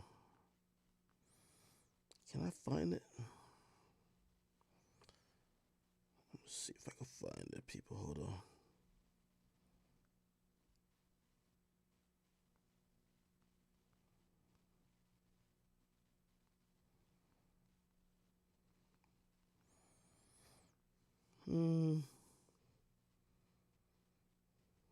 Where is it? Where is it?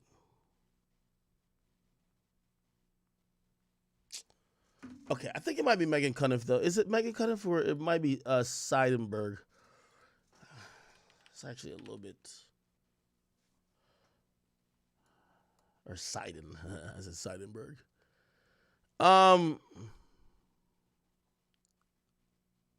Okay. Okay, yeah, here it is. So, one of the YSL members snitched on me. And yes, they're snitching on even me. One of the YSL members' lawyers approached the police, and essentially they have said that the 3-hour video of YSL Woody giving himself a physical and doing his job as a crime fighter and truth teller, telling all over the place, they're saying that they want this YSL RICO case to be dismissed completely because they can't get a fair trial now. They're like, now that this, because apparently this is in the discovery. So they kind of snitched on themselves a little bit too. So we now know this is in the discovery. We haven't seen YSL Woody in a long time. Remember when he told it wasn't about this RICO case, it was about another situation. But clearly this is going to be used in the RICO case, this testimony, and he's probably going to have to testify. They're saying this is part of discovery, and because it got leaked, this trial is completely like corrupt and they can't have a fair trial. They want it dismissed. Now, in them saying that, they filed this paperwork here, and the person who told on me, his name is Jaden Myrick, okay, one of the gangsters over there. He says, come now, defendant Jaden Myrick, by through an unassigned counsel, moves this court to grant motion for mistrial for the above-style case in violation of a Sixth Amendment for a right to a fair and impartial jury. In support of thereof, it shows the following. On September 9th, the Honorable Court signed a order, specifically an order restricting disclosure of discovery materials pursuant to blah, blah. And then there's another thing that says on February 17th, discovery material was disseminated on social media in clear violation of that order. While the evidence may have not directly implicated my client, it along with it publicity and the courtroom incident. Since, by the way, this might end the they're filming everything. Like the judge might get pissed and be like, no more. Like they don't want this thing to take 2-3 years.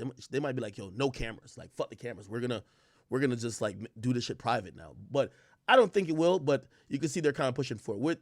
With evidence that may not directly implicate my client, along with all the publicity and court incidents since the start of this trial that have not been the results of conduct of my client, Jaden Myrick, makes it impossible for him to receive a fair trial, as well that a jury is honest, truly, fair, and impartial. And whatever. So whoever Jaden Myrick is, his lawyer filed a motion to the court. Now, I know my name wasn't mentioned there, but they submitted screenshots to show people was talking about the case. And this was one of the screenshots where somebody says, all rats must die. Somebody says snitch. Somebody said blah, blah, blah. Them boys gonna kill you, gang. Is Jaden Myrick? Is Jaden Myrick Woody? I don't know. Is he? Then another one that says, may God keep you close to him, you safe literally nowhere. Oh, this might be YSL Woody shit that they okay. I'm coming through here every day until you pass away with rat emojis, and I'm gonna sell since. Oh, Jaden Myrick got to be, what's his name? Let me Google it. Jaden Myrick YSL. Let me see his name. It's probably Woody then. No, it's Set Trip. Never mind. His name is Set Trip. God damn. Set Trip. Hilarious. Okay. Let me see how he looks. Is this him? Or is this him right here? Okay. They got this there. Then they used a picture of our stream. So this is how they told on me, chat. YSL snitched on Big Act. How y'all niggas gonna bring my name in court? Like, come on, man. Y'all doing a good job of telling on yourself. Why y'all taking pictures of my, like, what's up with y'all, man? Y'all YSL dudes is wildin', man. They took a picture of my stream and put it in court. And then whoever Big Money is in my chat, they trying to get you involved. They said that pussy nigga deserve every bullet he got coming. He be ratting for 11 years. Oh, shit.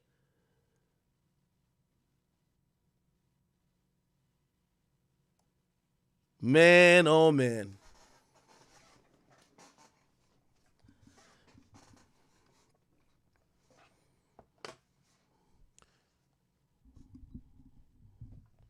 YSL as a creed of rodents must end.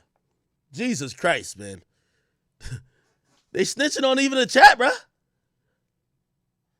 By the way, salute to my boy Super Jew who's he's a member. Thank you for. So this is from the Negotiator page. This is not even from the King Academics like YouTube. This is from the Negotiator page. Holy. And then I think that's about it. Yeah. Then they have some more stuff here. They want the state to grant the motion to prohibit discovery. And if you're asking me how I think it got out, I don't believe that they leaked it. I think they forgot to seal it, and I think a clerk gave out the video. There's other videos of this guy snitching, and apparently, I don't know if they're probably going to send an order to everybody that's within that court's jurisdiction to say these names, which might be witnesses, or these names that might be defendants, do not send out. I don't care if it's a closed case. Don't send out nothing about their case right now, right? I'm pretty sure they're going to issue something like that because there's like 2 or 3 more tapes of this guy telling, and I know people who have actively requested to get them and were about to get them. So I don't know. Remember I told you there was a 9-hour one? Like someone was getting that for me. There's a 9-hour snitch tape. And I don't know if this being a thing in court now means that might not come through, but I will see shortly. Right? But damn. Niggas told on me, man.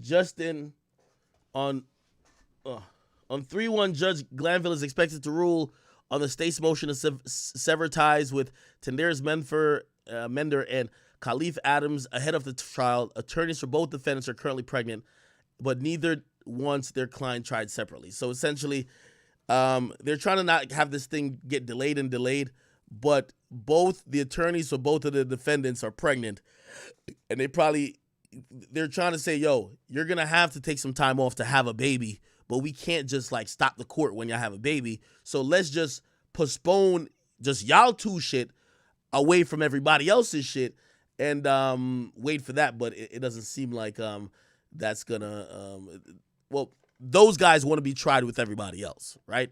Because it's probably in their benefit too. Somehow. I don't know if kind of it is, but apparently it is. Okay, that's interesting. All right. So this is the 3rd time I've been snitched on, man. Meg wrote a letter to the judge on me, allegedly.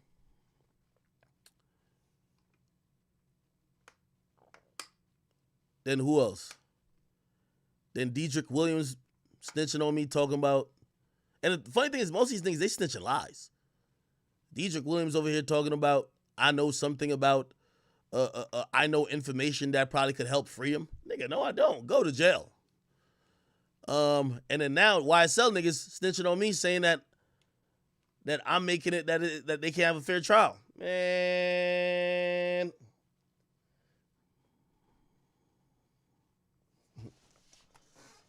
All right, man. It's all good. Let's continue, people.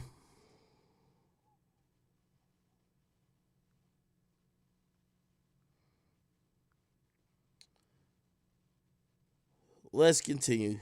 What else I ain't do? A few things I ain't do yet.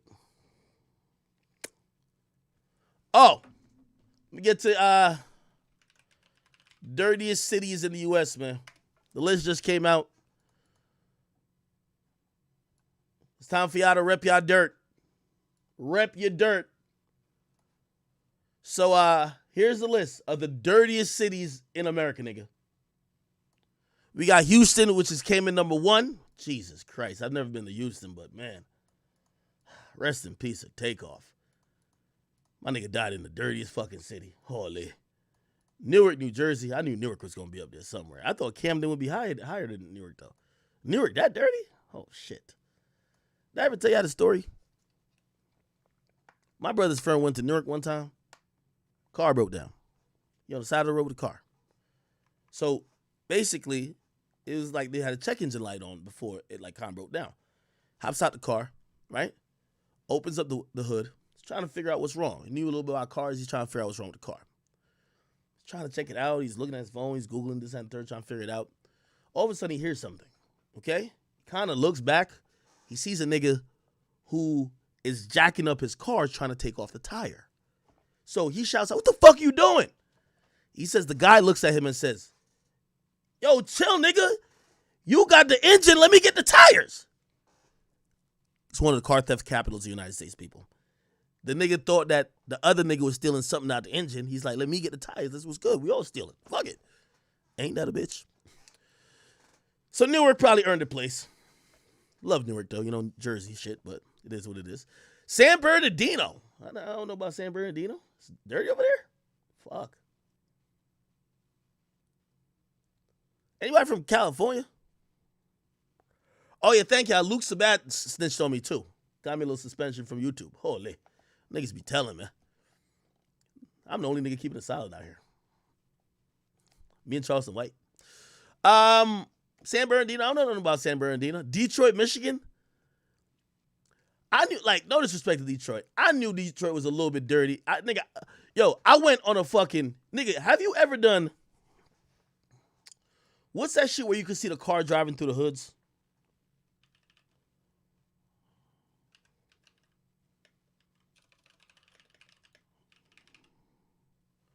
Is it Google Maps?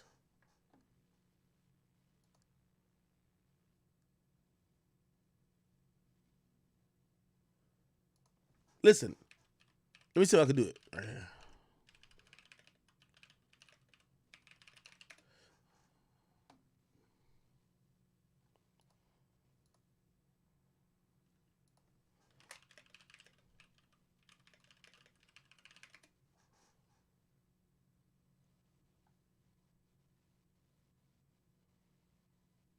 Hold on.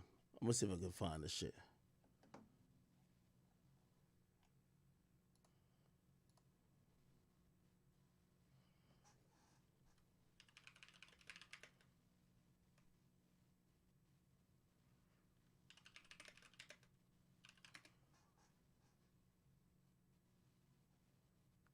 There's a video. Like, if you ever go to Google Maps and go to Detroit, Michigan, there's a part of Detroit you could go to. Nigga, that shit look like it's straight out of Walking Dead, bro.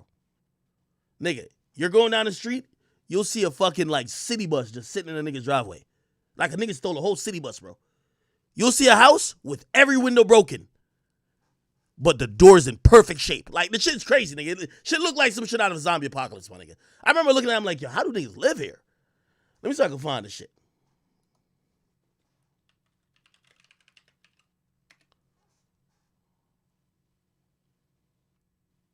Let me see if I can I gotta find that fucking thing.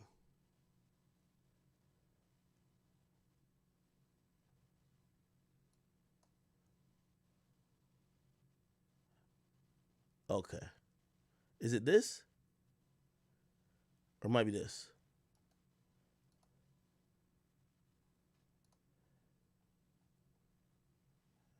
Might have been this. Hold on. Nah, it ain't this.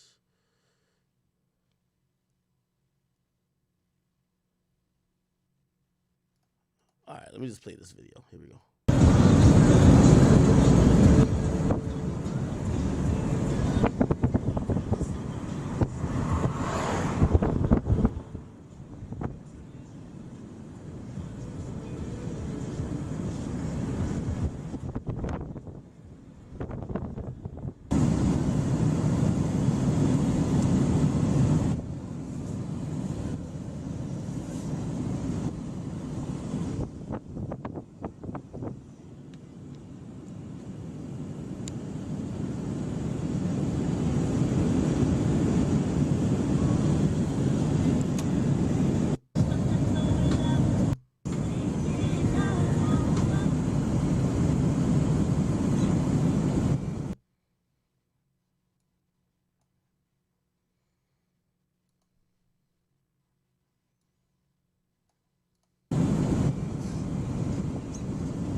hold up. Wait, hold the fuck up.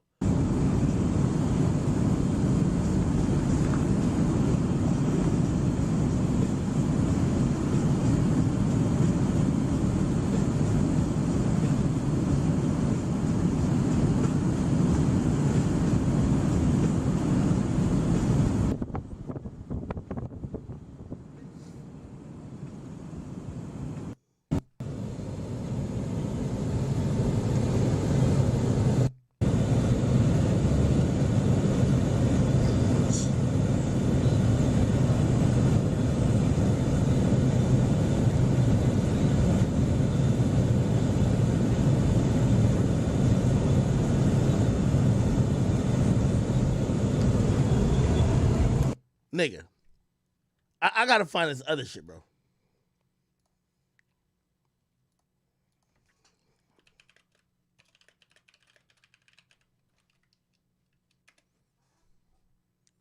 Let me see if I can find this shit.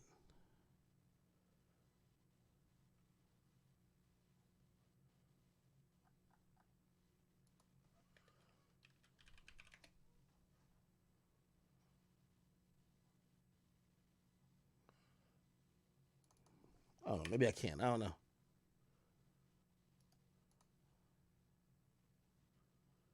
Hold on. All right, fuck it. I ain't got time to be looking for this shit, man.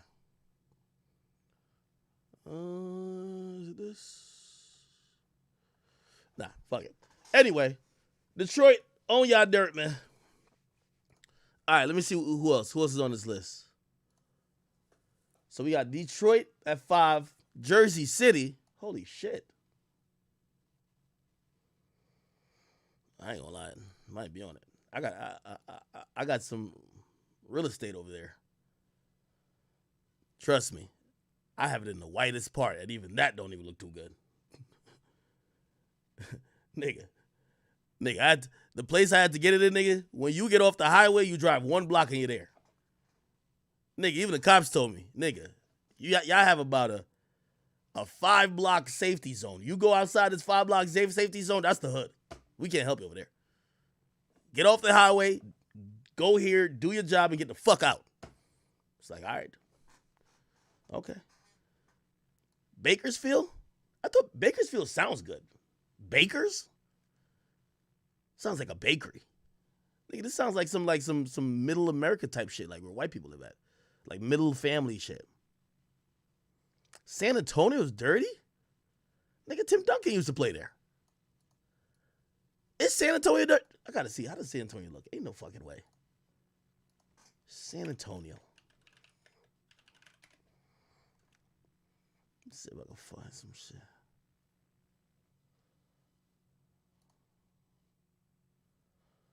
Oh.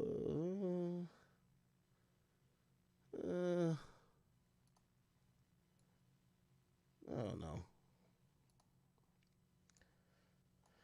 Fresno, California. Never been there. Oklahoma City. Maybe that's why Durant got out of there. Yonkers. Anything New York, I'm a co-sign. We both from the Bronx, so I know you dirty. That's the biggest surprise of this whole fucking thing.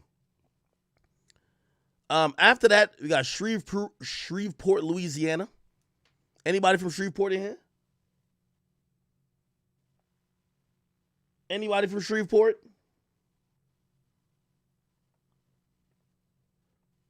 New York's so fucking dirty, they just had to put the state. Nigga, New York's so fucking dirty, they listed that shit 3 or 4 times in the top 10, nigga. It's like they couldn't name it enough.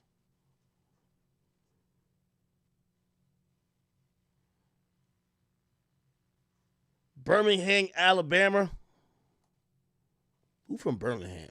Ain't YB and Amir from out there? I could imagine. That nigga was rubbing off the paint out there, man. Ontario?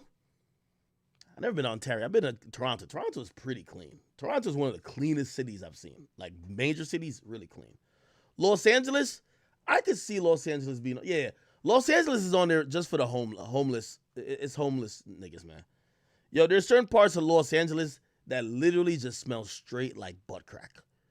And then anytime you smell that nigga, like, I'm not even dissing people who are misplaced or homeless, but it's always like a fucking, like, 2,000 tents of, like, homeless niggas, bro.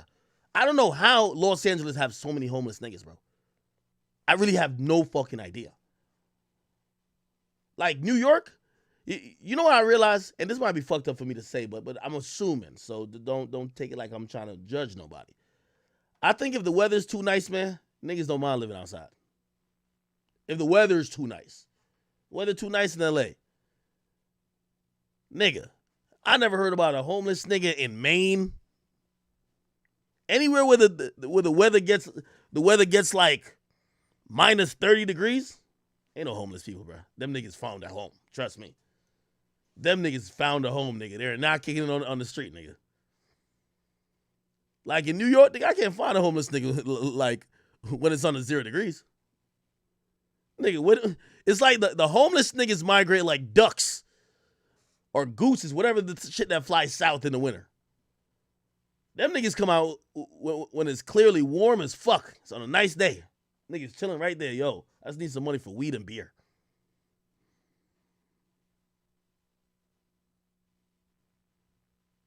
I've never seen a homeless nigga in 40-degree weather, bro. I've never seen. I'm like, what did they? You ever wonder where did the homeless niggas go?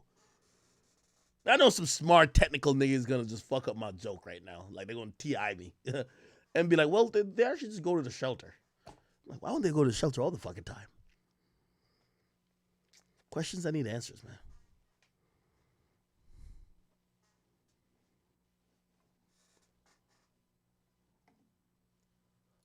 Ontario, all right, no, we said Ontario. Okay, Modesto, California. Yo, California look like it's a nasty ass place, bro.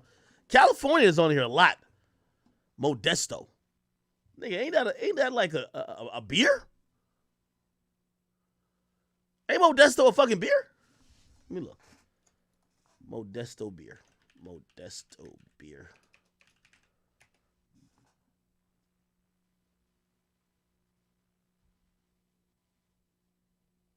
Oh, it's Modelo. Oh, okay. Same shit.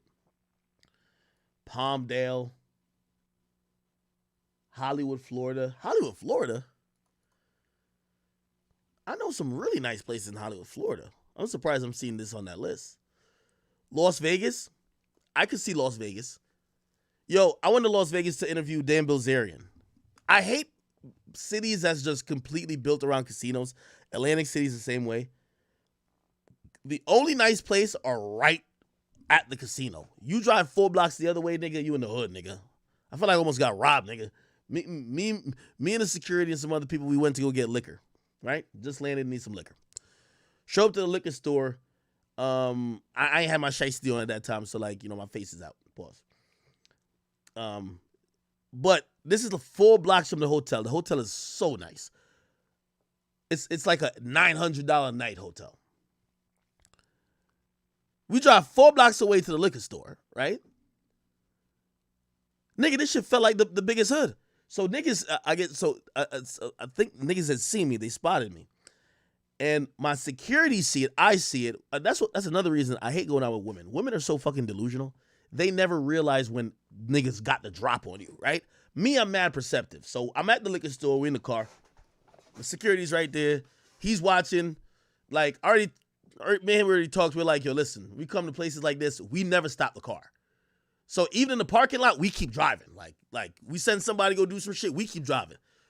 We ain't got no time for niggas to box us in, or like we're sitting in park and niggas just jump out. We're driving, nigga. We're just circling. We're driving, nigga. There ain't no stopping, okay? No stopping, all right? You got to hop out of the car like K-Flock and hop back in like K-Flock. Real talk. Anyway, I see the nigga sees me. When he sees me, like, it's a distinct thing for me now. I could tell.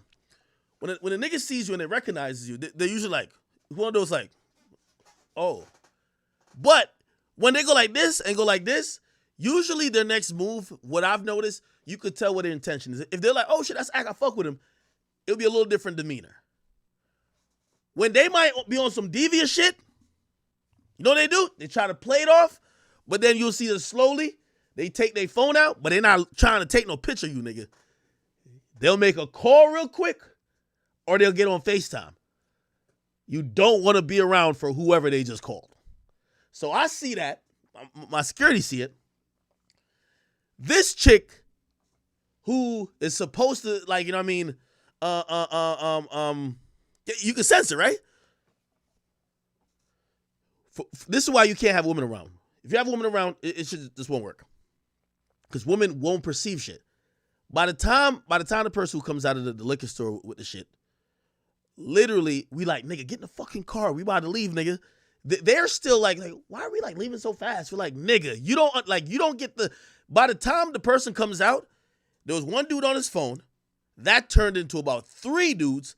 And then there was some dudes who were smoking all the way down there.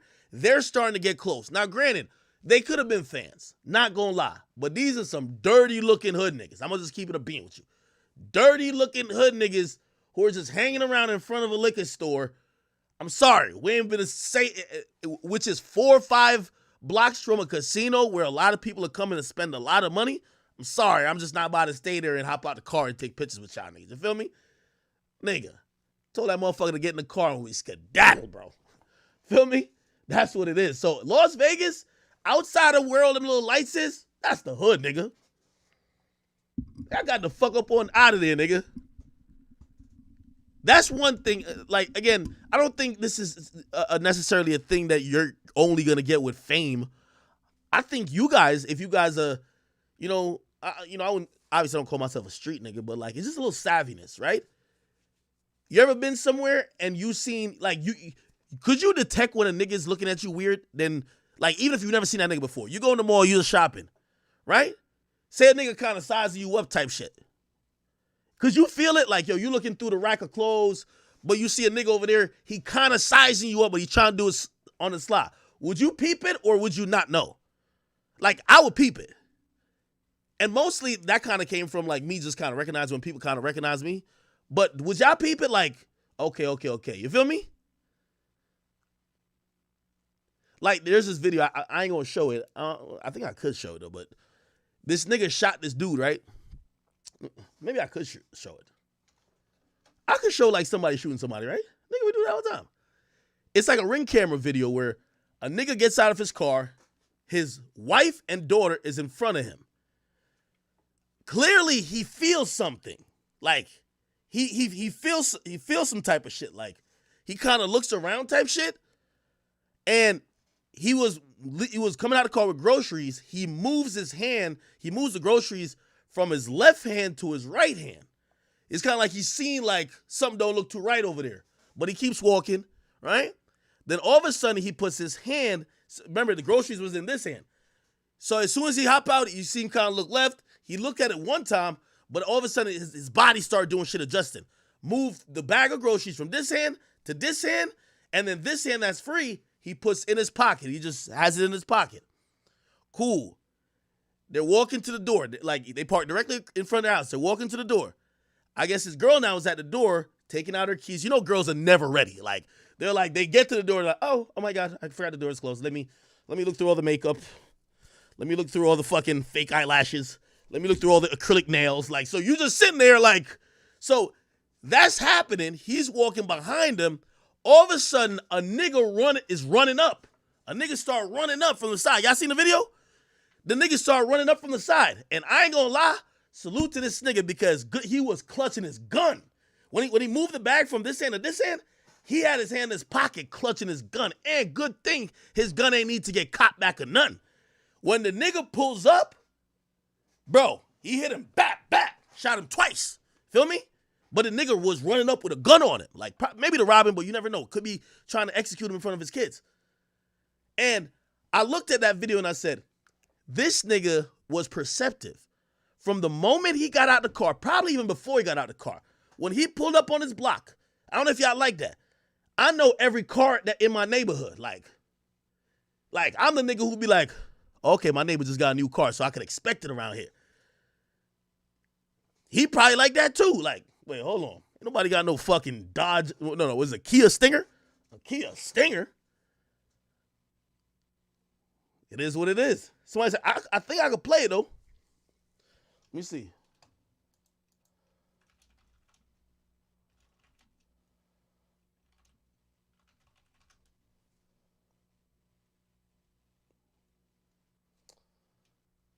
me see. The Kia Stinger, bro. Hold on.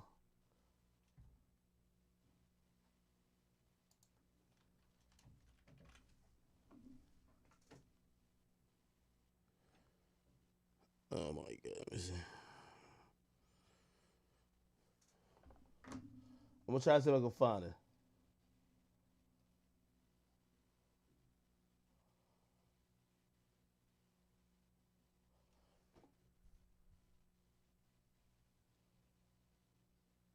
Y'all gonna have to send me the link because I can't find the shit. There's mad shit that happened on Ring camera, bro.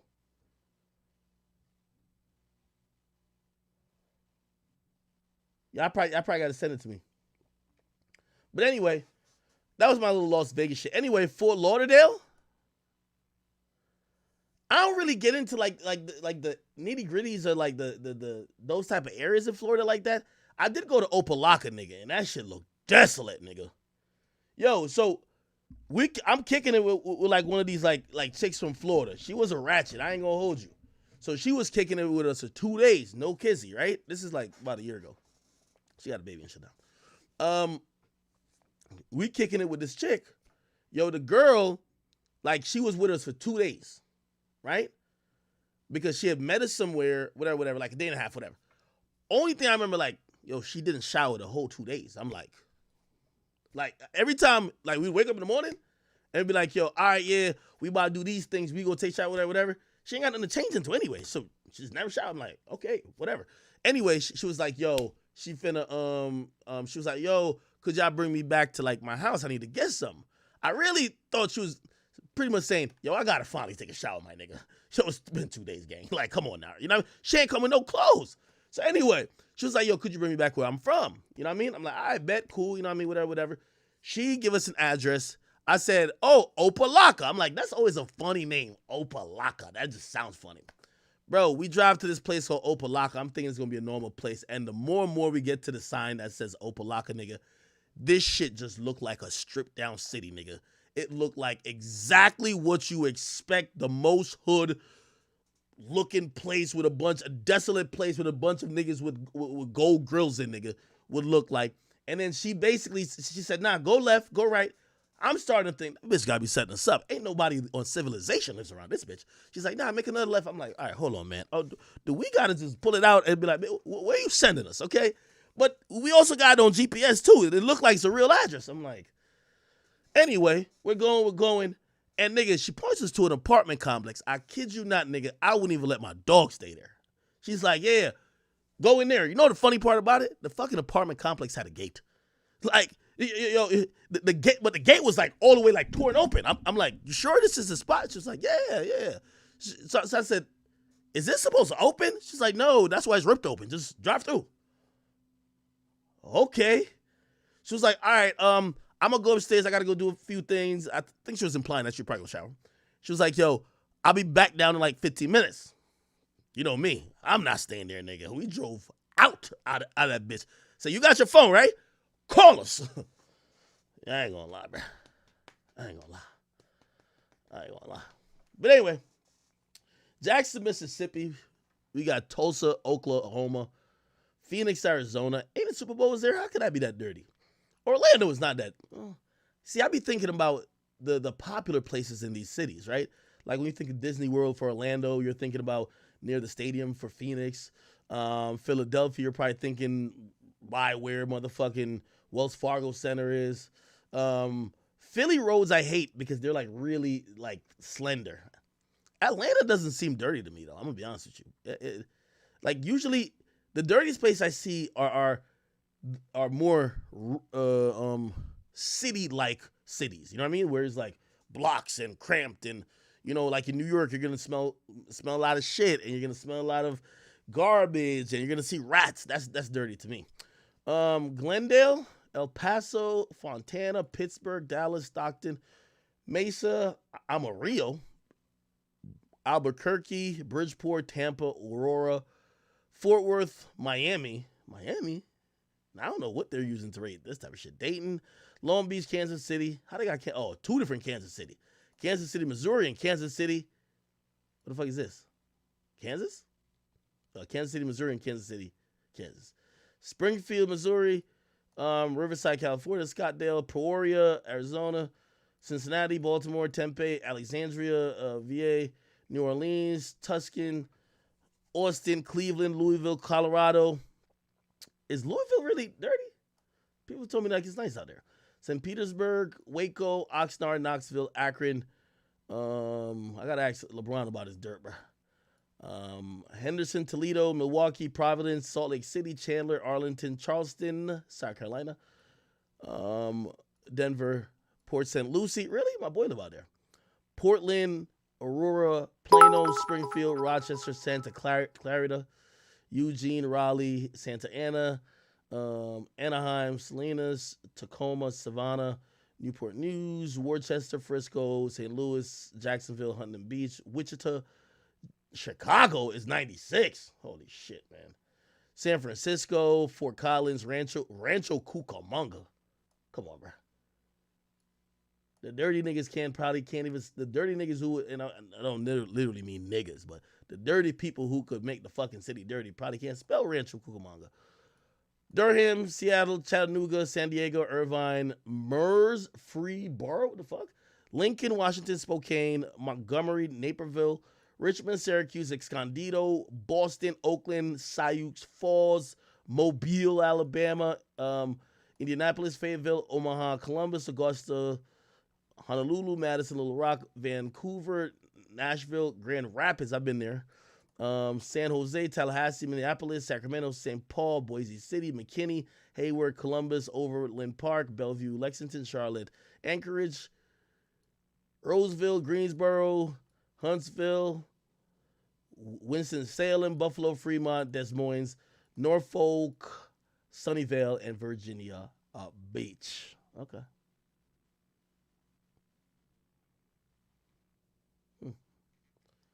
Rep y'all city, man. All right, let me address this real quick. Then I gotta go check on the dogs. You know what I mean?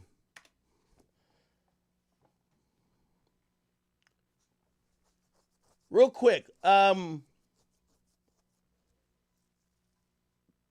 dropped a new track, and the track is called, I believe the track is called Greatness. And essentially, whatever was catching everybody's like ear is some lines he had, which was this. Drinking that act. On God. Came in, sweat the game like a storm with the motherfucking flow, nigga, take that. On God. So don't ask about the group, he gone, we gone, young nigga, it can't come back. Dang. I'ma make sure mama straight, mama, especially mama take. I can't kick it with a fake, and I won't sleep with the snakes. I'd rather eat with the grapes. I wanted peace, but I can't. Okay. Is that my dog? Yeah, I'm gonna have to go in a second. Okay, so wait, hopefully if it's rain, is it raining?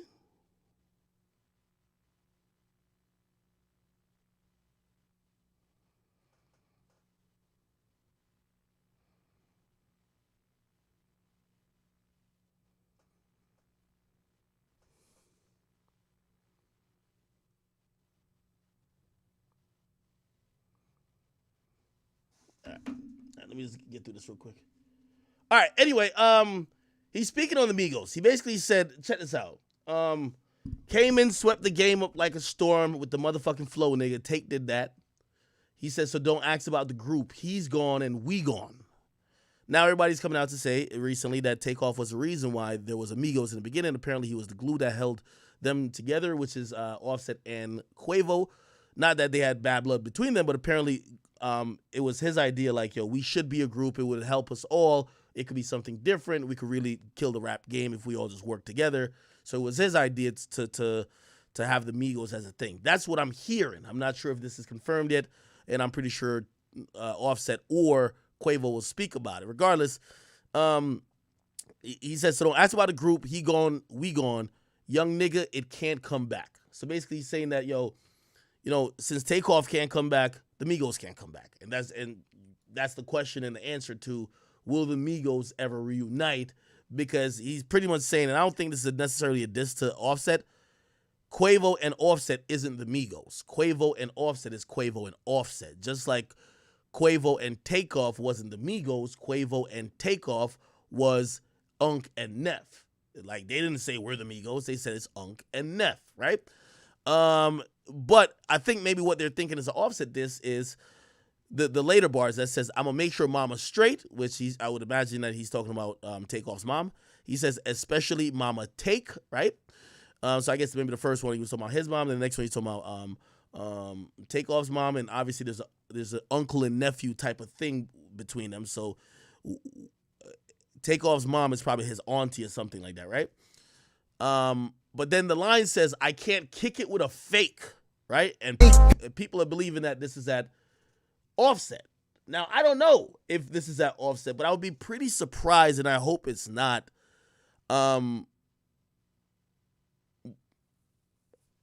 What would be so serious that even after the passing of y'all brother, you're still getting that Offset?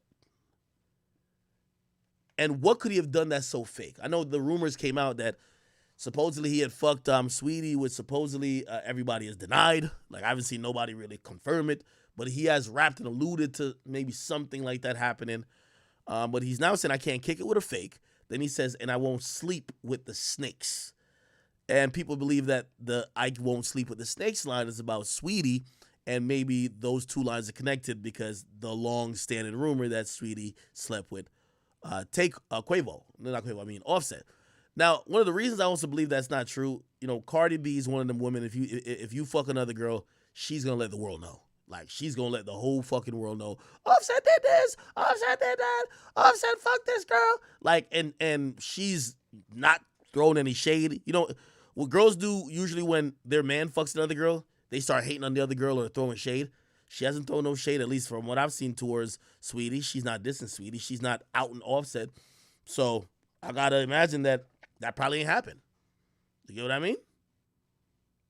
Somebody said, she took him back before, though. Yeah, no, she's taken him back for cheating before, but she's made a public thing about it. Just like how, who knows if DDG was cheating, but clearly Halle is going to fuck with him. But that's not without somebody at least getting messy, right? Whether it's usually it's a side chick that gets messy, but also we've seen before where the main chick will just be like, yo, this person keep hitting up my man, or this little hoe just want to get fucked by my man, and I'm the wifey, whatever the case is. You get what I mean? Somebody says, yo, they got a kid now. Yeah, Offset and Cardi B do have 2 kids.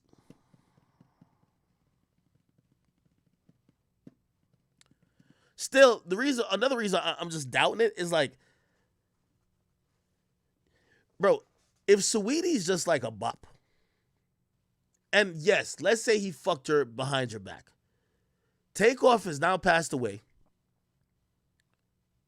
Why are you still mad at him over it? You're not dating her no more. You're not gonna date her.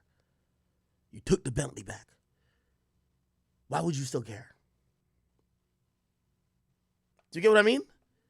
I'm not saying that, sometimes like your mans do a little, like man, I kind of fucked up, but I'm like, if he's talking about him here, like, I'm like, damn, you're digging in like the nigga did some, like he fucked your wife. And if allegedly Offset fucked her when she's a free agent, like after she's done dealing with Quavo, nigga, what the, like, come on, like, yeah, he should have probably respected you as his man to not fuck with her, but nigga, it's not like he was fucking her behind your back, unless maybe that's what was happening, and that's what he's alluding to, which I've never heard. Then take and say, yo, it's simple, man. Never forgive and never forget. Tuh. Only person that got the answer to all these questions is Streety. Didn't Streety try to release something like trying to like answer all these questions, and everybody was like, shut up, too soon. She tried. She was like, let me tell you what happened. Shut up.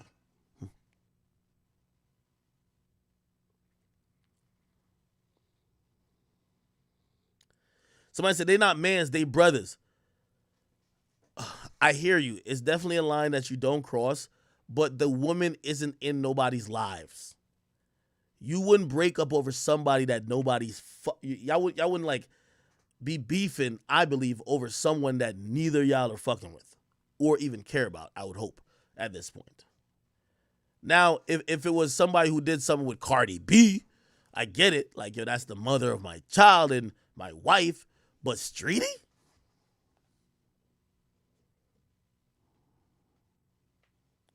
Yeah, I don't know.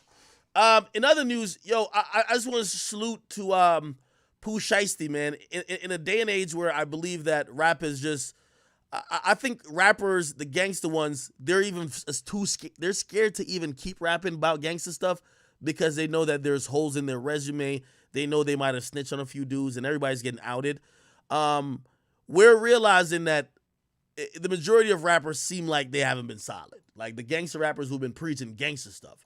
One of these people who I believe is the opposite of it is Pusha T. I think people have been appreciating Pusha T more and more since he got locked up because he took it like a man, shut the fuck up. He's not bitching. He's not crying. He's not saying, let me out of here. Like, yo, this is unfair. Yo, they're not treating me good. I can't. No, he's just taking the time.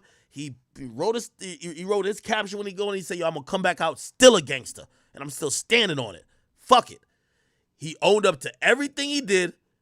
And granted, I'm not saying that inherently we want to praise people who are criminals, but I think people want to root for people who ain't preaching a message that they are not at least true to, or somebody who's preaching a message to act like they're going to be accepting of consequences if it ever comes that day, and then those same dudes are like, nah, I can't do no time. Let me just snitch on somebody. Or you just see them crying about their time. Like, I think people have realized that Pusha T, for better or for worse, is exactly who he said he was. And I think gangster rap these days is in shambles. Like, people are looking at most of these guys to say, yeah, nigga, we know why, like, your music don't even hit like that because you don't really do nothing.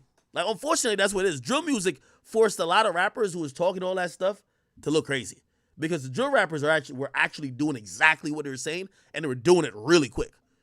Or probably did it on camera. So these little innocuous, and these guys might have been street dudes, but who knows if they were putting in work. Some of them guys faded because people are like, okay, so yeah, you're just rapping about spinning blocks. Okay, cool. All right. This guy actually did spin the block, but he did it on camera. Okay? And then the snitching wave came in where people who, you know what I mean, either have checkered past or whatever, everybody's getting exposed. So a lot of gangster rappers right now are keeping their head down. Like, they don't comment on nothing. Like, you don't realize how quiet the gangster rappers are about everything. Everybody, this is the first time in history the gangster rappers only want to get their money and keep it going. But I think Pusha T benefits from this because people are looking at somebody like him to say, damn, in the land of the fake, at least we found a nigga who said he's exactly who he was, and he's just keeping it congruent with his personality and the music. So I think whenever he comes out, I think people are going to love him. I think he probably got like 2 or 3 more years left. I think he's going to be straight. I think he's dealing with his time like a boss. I kid you not. Again, as long as you don't come out gyrating and shit like that, twerking or doing any bullshit, which I can't imagine him doing, you know, he comes out, hopefully he still got that little slur. He could make some hit songs. I think people are going to fuck with him. People are going to love him, yo. People are going to definitely love him. So, salute to him. Salute to him.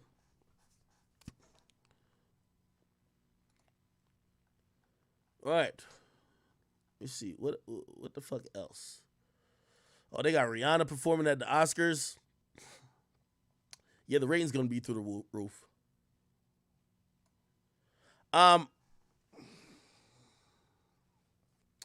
Let me ask this question more than give an opinion of what I think this might be. Number one, I've always thought Rihanna was a pretty good performer. She's obviously pregnant at this moment, so she's limited in the scope of what she could do. But here's the thing. I think because people haven't seen Rihanna even drop music in so long, yet much less perform, I think people are just okay with Rihanna. Rihanna could literally just sit on a chair like this and just sing, and people are going to say this is the best thing they have ever heard. Because people love Rihanna, and they just haven't had any Rihanna for a long time. If you ask me, I think the Oscars would be a beautiful time for her to bring out some of it. I don't, Super Bowl, halftime Super Bowl, you got to make it energetic and lit. It's a football game. They got like bombers flying over her head. You know what I mean? They have fucking fireworks all over the place. Like, they have all type of stuff. Like, you got to keep it high energy. The Oscars, I believe she could get into her ballads. And I think she got some beautiful ballads that she could sing. So if I'm Rihanna, you know, she's pregnant now. I think she could gracefully get into her ballad set and dominate. You know what I mean? You know, she's already a queen. You don't got to be doing all this dancing, this gyration. You know what I mean? You don't got to be battling with the twerk queens and nobody else, or the choreographic type shit from other people. Just sit there, look gracious, have your little baby belly poking out, sit in front of that mic, and fucking sing your heart out. And people are going to love you. And after the shit's done, wipe your little makeup Fenty thing on your lips, and sales going to go through the roof once again. So I think it's a good move. I'm hoping that, you know, after this baby, she'll drop some new music. I'm thinking maybe she's getting that hunger and that thirst again for music, or maybe she just looks at it as a platform that she needs to keep, you know, touching base with from time to time to make sure it's always being fed, that she could sell her makeup, because, you know, that's what made her a billionaire, right? And I think she got like some like lingerie. It's called like Savage Fenty. Somebody says Joe Budden on YSL. Okay, I'm gonna play this, but I gotta go check on my dogs. I ain't gonna lie to you. Joe Budden on YSL. Let me see. Where is it? Is it today? Is it this week? Where is it?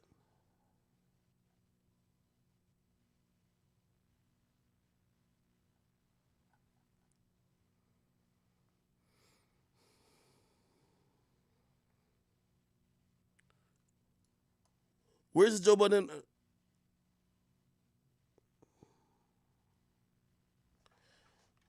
Joe Budden take on YSL.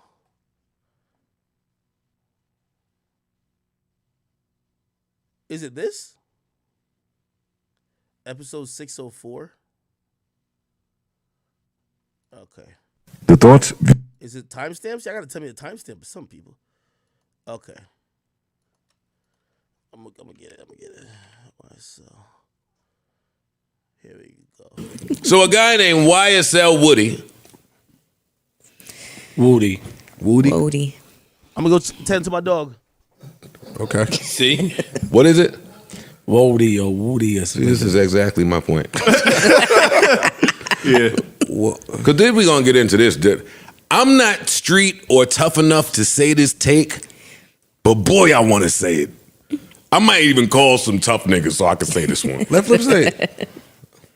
He's street. Nah, they already. I should seen his text. We got it. See what? Tough get me jammed out. Yo, these street niggas today, boy, at least half of them, a good third of them, these niggas was eating Chinese food in school. Steroids. Pizza. Movies. You fucked me up with the Chinese. VCR. I don't get what you're saying. Trying to catch my brain. Yeah. These niggas had about 5 classmates. They was in the school behind the school. They had a parent. They stayed in that one room. Some of these street niggas. Portables. All day. Yeah, that school only held about 25, 35 people. Alternative high school. I can see what's going on now. I don't art all day long. My bad. Sorry. I don't never bother to investigate, because once y'all say that y'all all street, I believe y'all. Yeah, I check out at that point. Yeah, I believe you. Y'all got it. It's none of my business, and it's not worth checking out, right? But then you get moments like this, where some nigga, and the cops got to stop that shit. The cops gonna get somebody killed. The cops gonna get somebody killed. The cops gonna get what? Yeah. Y'all, that's I gotta go ahead. So YSL Woody is on video snitching. Let me tell y'all how bad it is. Long story less long. I didn't even bother to check this out until people kept telling me, you have to hear it, you have to hear it. So then I go to hear it, and the cops off rip let them know, dog, there's nothing that we could do to help your sentence, your circumstance. We're not offering you a plea. We can't help you at all. But if you want to talk to us, feel free. I could tell him that you Yeah, man. I might could tell him put in that. a good word for you. I might could tell him that you looked out a little bit, but I can't promise you nothing. But so Woody says.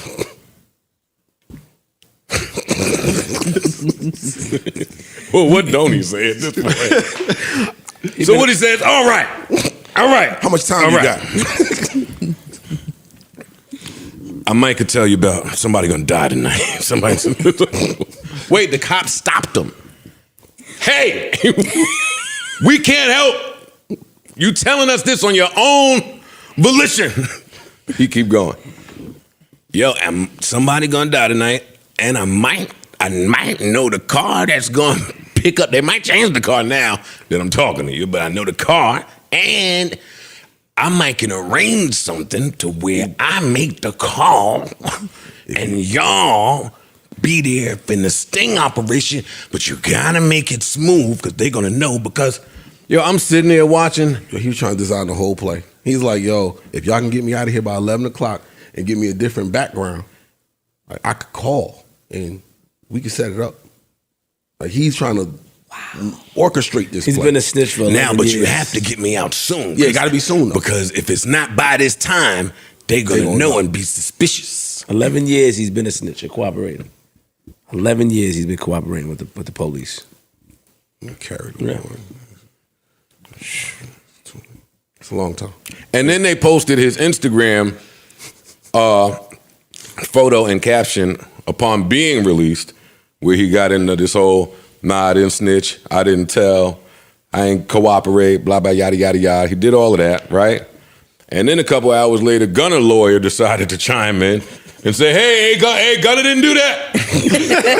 Hey, Gunna did not do, I will remind y'all, I told y'all before, Gunna did not, and you just in your house thinking to yourself, like, how bad, do I love hip hop this much?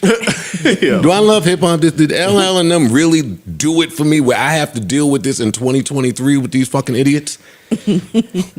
Man, the snitches, the people that's telling are being highlighted. They're putting up how much money they're making a year by being a snitch or informant, up to 80,000. They're highlighting this, I guess, to it's an incentive. Lucrative to be an informant. This is a new cottage industry. To give people, incentive. What is 80 grand? To come in, 80,000. Nigga, what? $80,000 when you gotta watch your back every second of They don't every know. single day. And on top of that, we gotta hold the cops accountable because a lot of these snitches that come home, they are doing the crime and they're initiating the crime, and they're able to still get away by involving others and not take accountability for what they're doing. It's a plan. I've seen it before. COINTELPRO. No, This shit is the craziest shit going on. They made this a thing. These niggas is making 70 to 80,000 a year.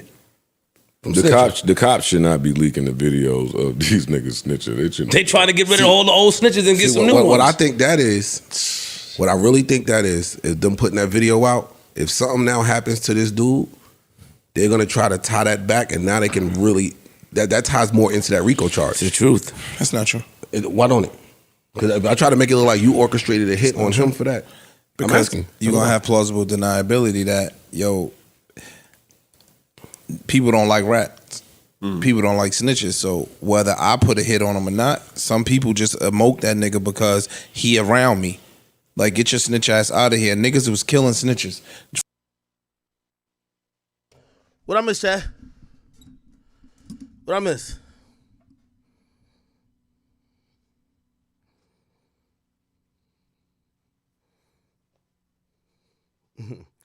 Where I get my dog from? I'm a breeder. They're German, German-bred Rottweilers, working breed. For free. Whether they ride it on you or somebody you know or not, you can still get killed just for being a snitch. When we was younger, though, that's back in the day. I don't think they're doing that now. I don't know if that's happening now. But now you see him literally, he ain't got no deniability. Sometimes it can be like, no, I ain't telling niggas nothing. He can't say that. Nope. Fam, even like with Gunna, it was a gray area for a minute, right? Now with him, what can he say? Fam, we watched another Snitch run around all over Instagram to this day celebrating. Different. Like, I'm just saying, no, it's not different. It's totally You're different. saying it as if the day of the rats is on us. Dog, you are talking about, if y'all think the person that you're talking about is different, because that particular person, everybody knew he wasn't a gangster. He was just being protected by the gangsters, and when they did something to him, he told. This nigga was deep in the, well, knee deep, from what I heard, in the streets. Okay. It's different, bro. You got to go home. You got to go to your neighborhood. You got to do all of that shit. That other nigga you talking about is well removed from his neighborhoods and his environment. I give you another one. Right across the river over there, dude in Harlem, who they ran around taking pictures with. When he came home, a celebrated rat. It's different. Yeah. Well, he was taking pictures on purpose to totally intimidate people that talked about him while he was in prison. Bro, he was a killer, a bona fide killer. He had a resume of killing people and torturing people. It's a difference. Okay, I'm out of it. I'm in the house anyway, so I don't really care. Yeah. Y'all can snitch and whatever. I'm gonna sit back and just watch it. That's y'all. To your point feel. about this being hip hop, this is not hip hop. No, it's just a bunch of people that's telling KRS-One and LL and. Wait, y'all wear house shoes? Y'all nasty. That's why y'all need house shoes. My floor is clean, nigga. Y'all niggas got roaches and rats. That's why y'all talking about y'all need house shoes. Somebody say, yo, Ack, where your house shoes at? All right, I mean, shout out to Joe Budden Podcast. You know, I hit Joe up. I told him, I might have him on a podcast soon. I told Joe, man, he back to giving him hot takes, man. For a while, Joe was just like, he got too rich. He got too rich. But I think he back. Man.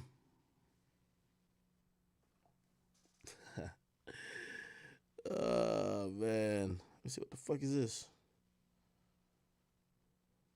What type of dog does Rick Ross got? All right, what the fuck are we finna talk about?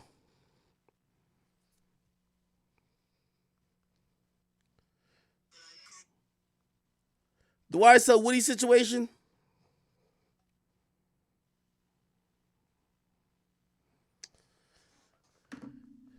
The difference with I think the Joe Budden Podcast got this wrong about the YSL Woody situation, though, right? The actual killers in the case ain't cooperating. So let me be very clear about the YSL case, right? The actual hitters and killers in the case are not cooperating. They're not. I'm pretty sure there's no video of them that exists that looks like the YSL Woody video. My take on YSL Woody is this is the problematic thing about being in a gang. When you think about a gang, you think everybody is cool with all the things happening in the gang. If you listen to YSL Woody, he's not mad that he's in YSL. He's just saying that certain things that's happening is going too far, but he can't say it to the gang members because they're going to call him pussy. That's the problem with being in a gang. Being in a gang is also kind of like having peer pressure. If everybody say they about to go slide, say you're in a gang with 10 people, or say 20 people, somebody gets shot. The other 19, and you're included, say, yo, everybody hop in your cars, 5 people per car, we're about to go shoot up their block. If you're the one nigga, if everybody says, all right, and you're the one nigga who says, man, I ain't getting in there, what the fuck? They might shoot back and I might get hurt, or damn, I might get locked up. You know what all 19 niggas look at you and say, man, you pussy. You gotta be a part. You gotta you gotta be with all the bullshit that they're doing. What YSL Woody, you know, and obviously, do I agree? I think that he's somebody who felt he wanted to be street, but clearly he didn't. Because when it was time for retaliatory actions to happen, like when Thug is coming to him and say, yeah, that nigga got to get killed. That nigga's playing around with us. He got to go. We got to kill him. He wanted no parts. He even said to the detectives, I like the attention it brings by being YSL. So my take is bigger than Woody snitched or not. Most of these guys, they snitch for their own benefit, right? What Woody did was volunteer snitching. Like, this shit was like community service snitching. Like, this shit was like, you know what I mean? Like, my nigga gave himself a whole fucking physical before he did the snitching. Like, this shit wasn't even, like, they're telling him, like, bro, there's no reason for you to even let us know this shit. He's like, fuck it, just cuz. And why I think he did that is that I think mentally he was stuck between a rock and a hard place. He no longer wanted to be in a situation where he felt peer pressured. And I think honestly he was gonna feel a sense of relief when Thug got caught. Y'all ever watch The Wire? Let me give y'all an analogy.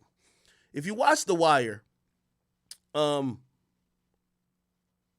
Stringer Bell's a gangster, right? Stringer Bell's a gangster, but he's a smart gangster. And then you have Avon Barksdale. Stringer Bell, Avon Barksdale.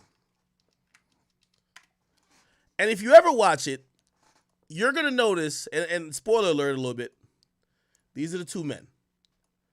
After this scene, they both kind of set each other up for different reasons. This guy wanted to basically, Stringer Bell is saying, yo, we don't need to keep killing people and trying to dominate corners. We making millions of dollars. Let's fall back off of that bullshit and let's look towards real estate. Let's start cleaning our money because we here for money and business. This nigga on the right in the wife beater is like, yeah, business is cool and all, but all I know is these streets, and I want to run these streets.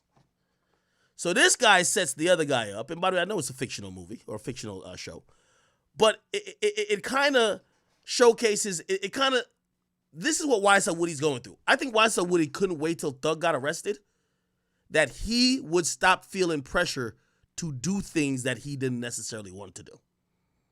Do you get what I'm saying? In the back of Woody's mind, he's probably thinking, man, can't y'all lock Thug up already? That I don't have to keep feeling like I'm a bitch when they're asking me to go kill a nigga. In this show, the guy in the suit set this guy to get arrested. He cooperated with the cops. He said, yo, just lock him up. Don't give him nothing too crazy. Maybe something that could keep him in jail for a few years, but nothing too crazy, please. So he set him up just to get him out of the way because this guy wanted to go to war with another gang in town. And this guy in the suit's like, what? No. We're making so much. Why are we going to war? Like, we made too much money. So he basically told the cops, for us not to go to war and I don't want to seem like a bitch, I got to have the cops lock this nigga up.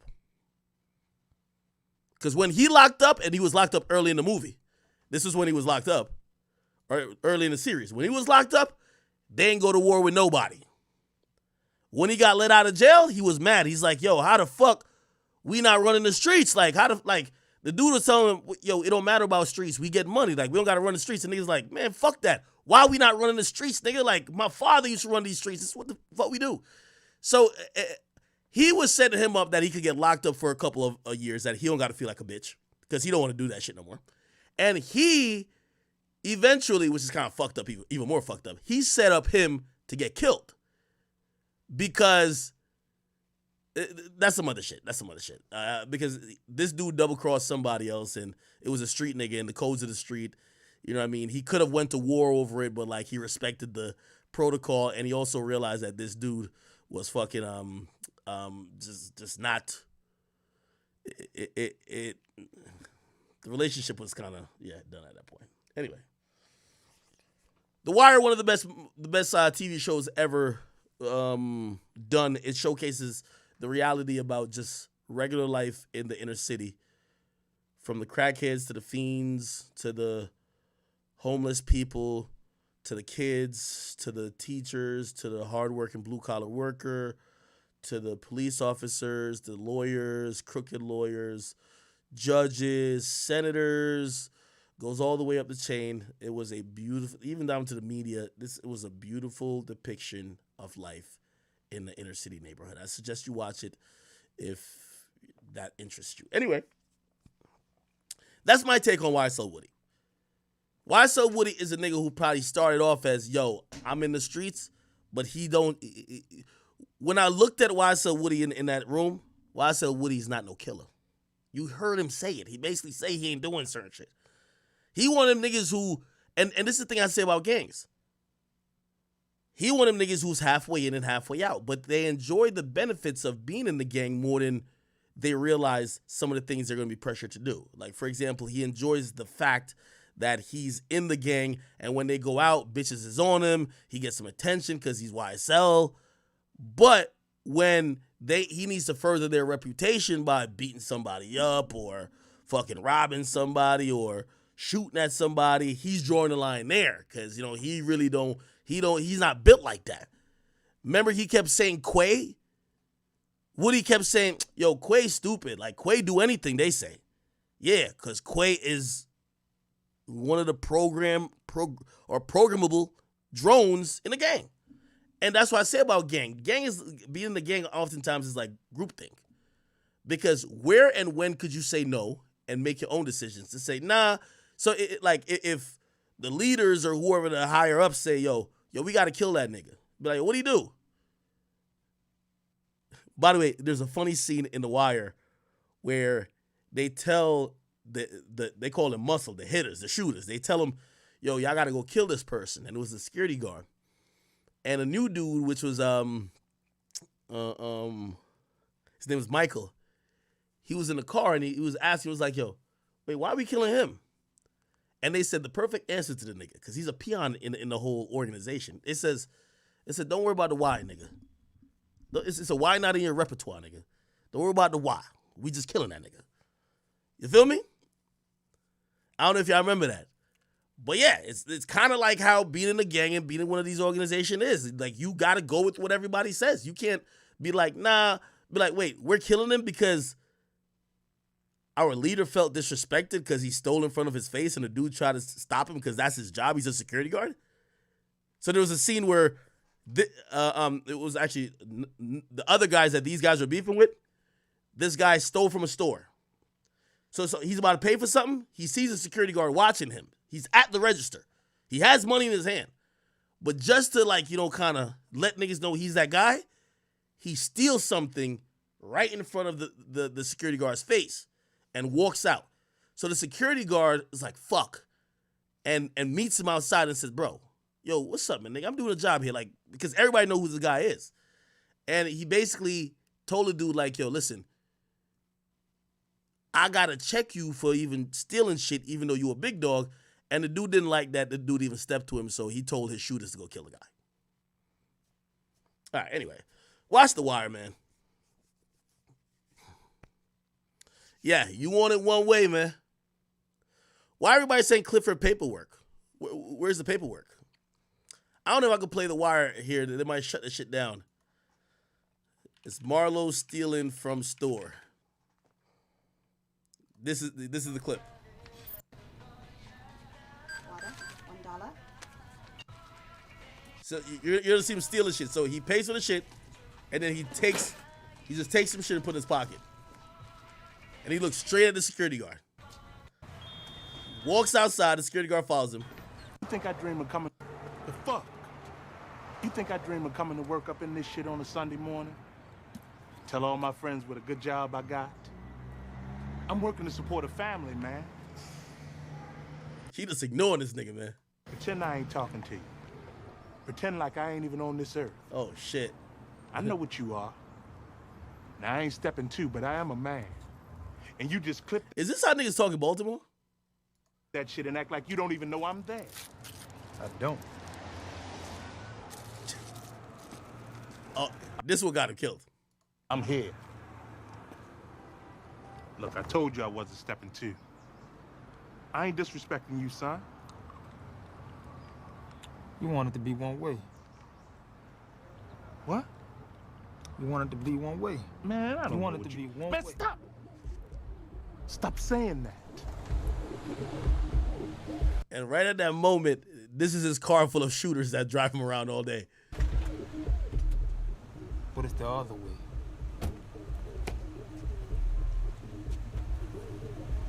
Yeah, so this is the shooter right here. So he looking like, do I got to clap this thing right now?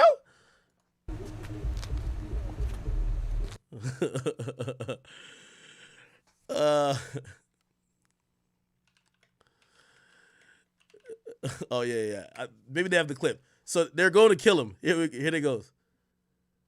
Here they go. We work Sunday to Thursday. See? 7 early to 5. They're staking the nigga out. So it ain't no moonlighting thing done. Nah, he ain't no real police. He full time on this Mickey Mouse shit here. What he do again? Talk back. So what he do? So they're the main shooters. This is Snoop, right? Everybody knows Snoop. Come on now. So what do talk back? All right, they're gonna pick up, I believe, Michael. Decision time, son. What's the play?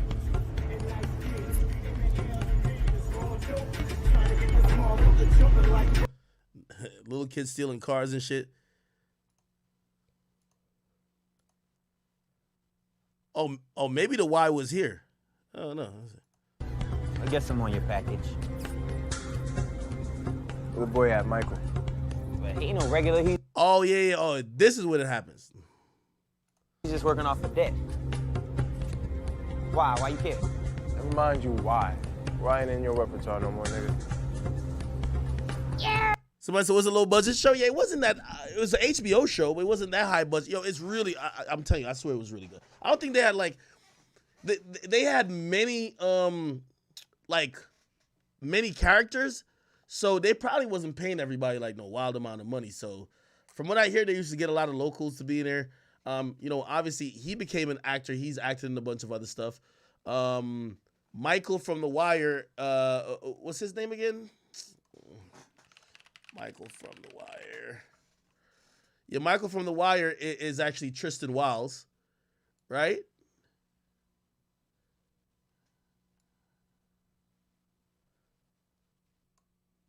And then obviously Stringer Bell is Idris Elba.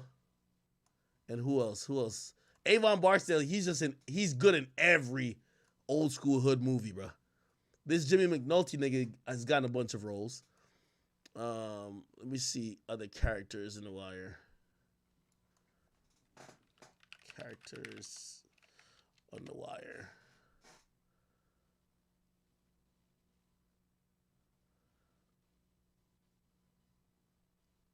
Oh, Michael B. Jordan's in it. Michael B. Jordan was Wallace. Yo, he got hold in the shit. I think they clapped him just cuz. I'll be forgetting that Michael B. Jordan was... What happened to Wallace? What happened to Wallace, String? They clapped this little nigga, man.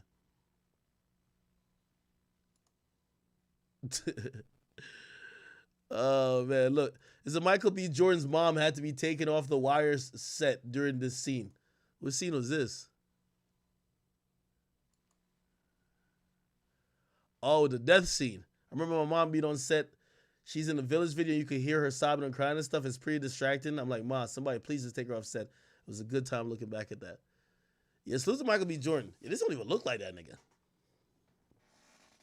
Where's Wallace, String? It's all good.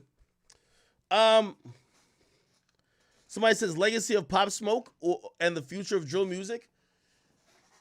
I think I'll speak on the future of Bronx drill or just drill music in New York in general. And obviously, we have these conversations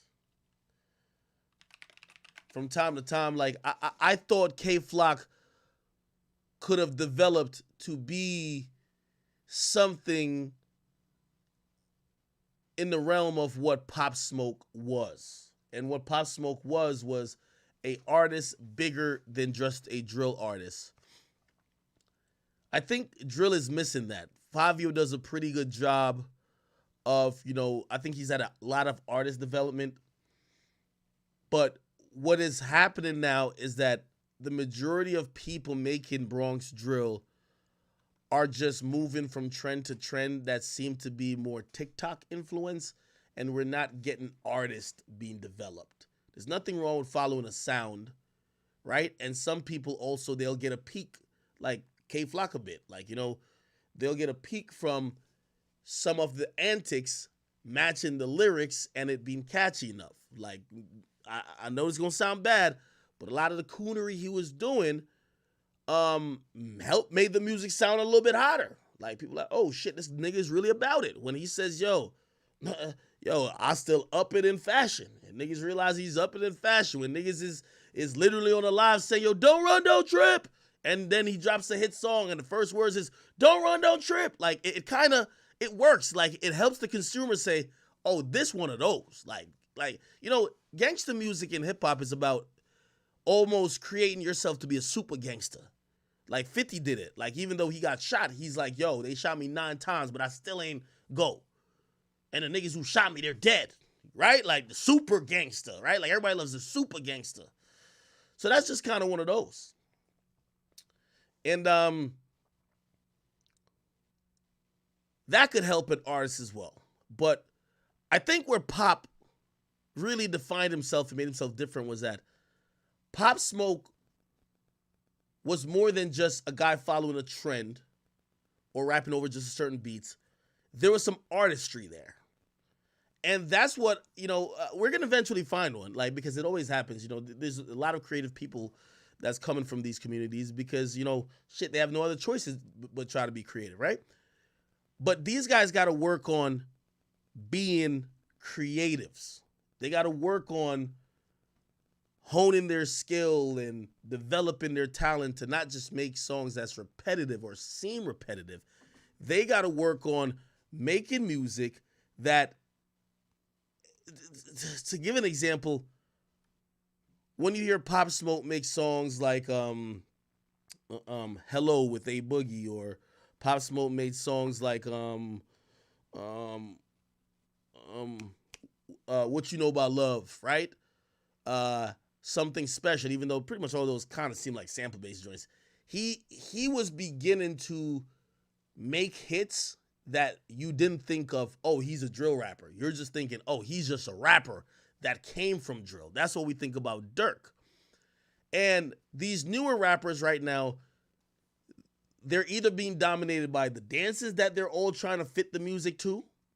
They're being dominated by the beats that they seem to try to fit the lyrics to. And they seem dominated by the tempo that they're trying to fit the cadence to.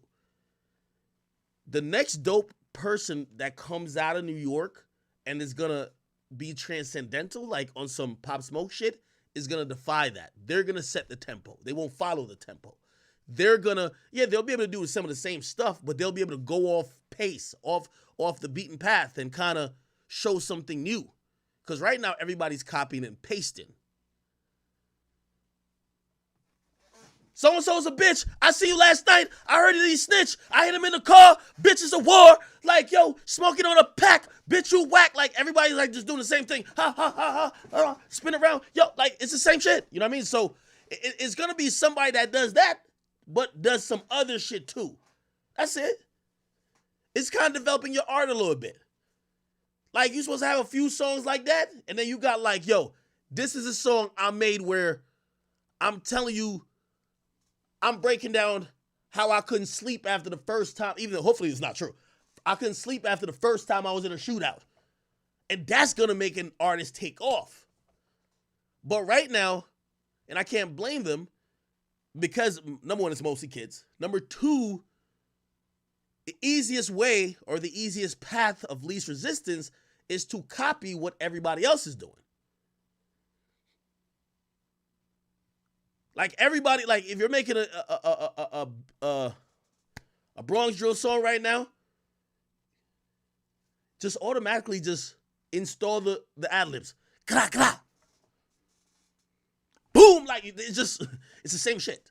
So again, we're just waiting for an artist to come through. An artist is gonna come through and flip that shit on his head.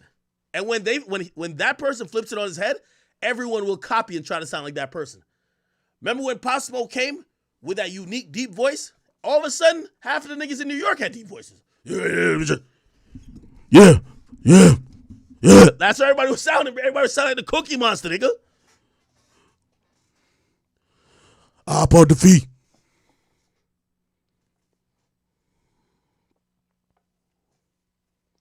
Hop out the V, run through the A, call me a treat. Like, that's how everybody was rapping. Like, come on, bro. Chill. You know what I mean? So everybody was redoing Pop.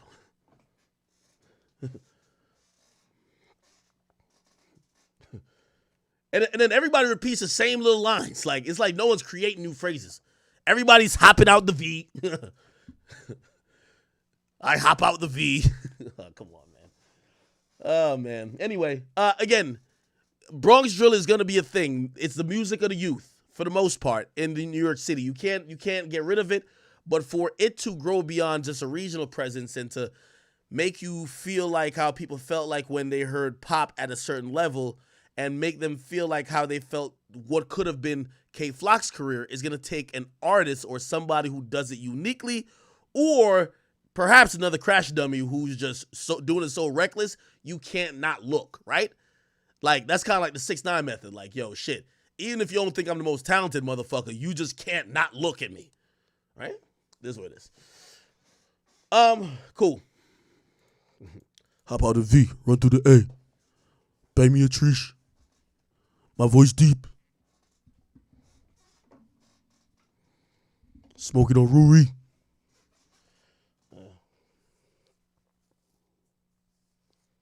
All right.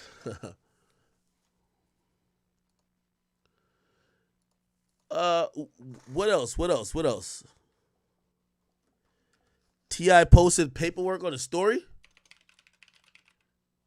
Tip. Let me see what's going on.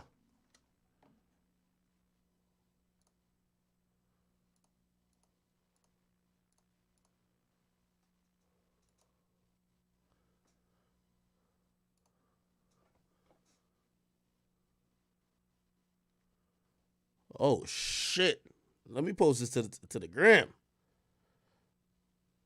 Yo, T.I. expeditiously pulled out the paperwork, man.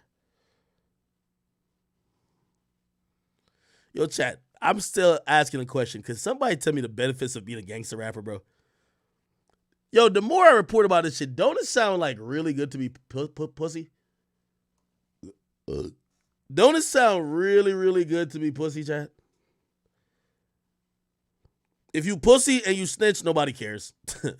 Well, actually, I guess they do, because was the Corvette nigga? Was he like a real nigga? I don't know. But at least you don't got to, like, adhere to most of them street codes. T.I. posts his paper and challenges anyone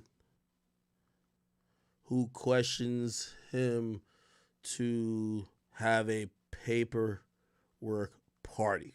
Holy.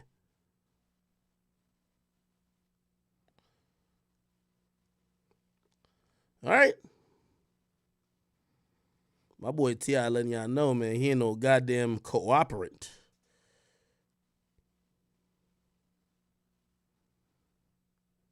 Yeah, I posted that. All right, cool.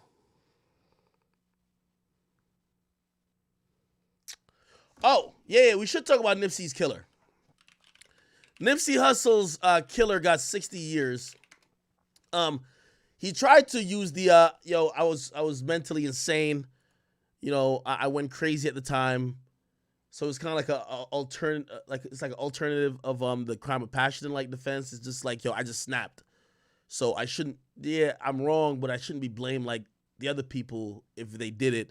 Because at first they were thinking about premeditated murder, right? In the sense of this dude had a conversation with Nipsey, left, and went to either go get guns or plan to come back to kill Nipsey. So that would be the highest murder charge he could get. And I think that's might have been what he got. Let's read it. Eric Holder will likely remain in jail for the rest of his life for the murder of Nipsey Hussle. He was sentenced to 50 years to life for the role in killing, as well as 10 years for shooting other people that day. So that's 60.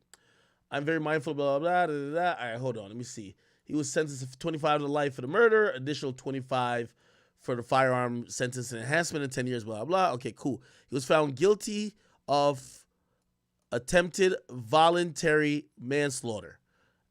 Okay, as well as, what? Yeah, growing up, let me see. I just want to see the charge.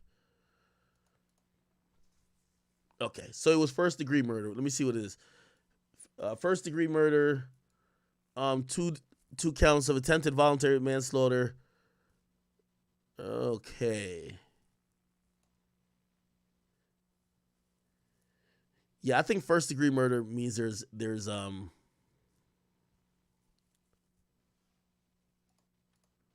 let's look. First degree murder,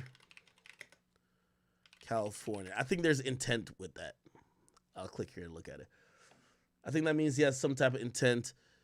Yeah, intent. Big thing. It may be convicted of first degree if the prosecution could show that the defendant had a specific intent to end a human life. Yes, and he left to go get a gun. That's pretty easy to kind of pin down. So they pretty much got him for as much as they could get him for, right? He wasn't going to face a death penalty. They got him for as much as they could get him for. So 60 to life, he's done. Hopefully Nipsey's family could, try to heal. Now that they know that the killer of their son, their brother, their father, their husband, their friend is now going to be incarcerated for the rest of his life. Okay?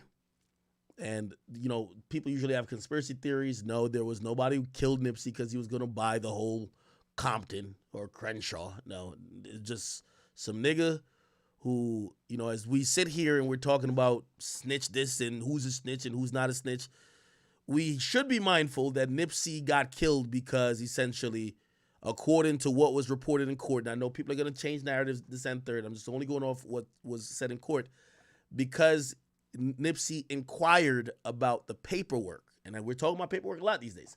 Nipsey inquired about the paperwork of this individual, and this individual who felt that Nipsey, who was just a rapper, shouldn't be able to check him or shouldn't be able to even talk to him like this. He felt offended that Nipsey was embarrassing him and also kind of kicking him off that shopping plaza. He left, he came back with 2 weapons, and he viciously murdered Nipsey, shot him reportedly over 10 times. And by what all reports say, that if Nipsey had survived, his spinal cord was severed, he would have probably never walked again anyway. So, very sad situation, and, it was ultimately the end of Nipsey's life, but also for this individual, it was the end of his freedom as well. So, sometimes when you pull that trigger, you ruin 2 lives, yours and the other person, right?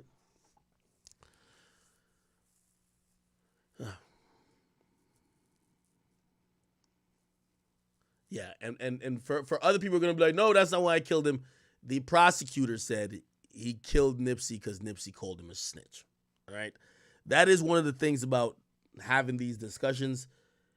There's some snitch killers. Like, there's one dude in the YSL case who supposedly has cooperated multiple times, and he's killed allegedly 2 people. At least he's charged for 2 people. So there are people who are snitch killers. So they snitch when they get locked up, and when they're free, they kill.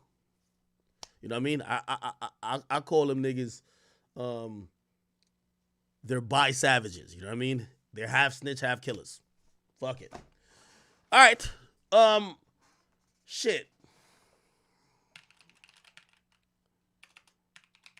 Playboy Cardi. Oh, Playboy Cardi, apparently his album's done. Not too sure exactly when it will be dropped. Haven't gotten any news on that yet, but I can play you where supposedly there was confirmation about the album being complete. Where is it? Is it here? We're going to have to put this out. Swamp Izzo, Playboy Cardi album is done. Oh! I'm going to get that to work from here. Swamp Izzo and Playboy Cardi's album is done. We're going to have to drop this. Now, here is this guy saying he has an album with Cardi, or is he saying just Cardi's album? I don't know. Regardless, I would imagine Cardi's album is done now.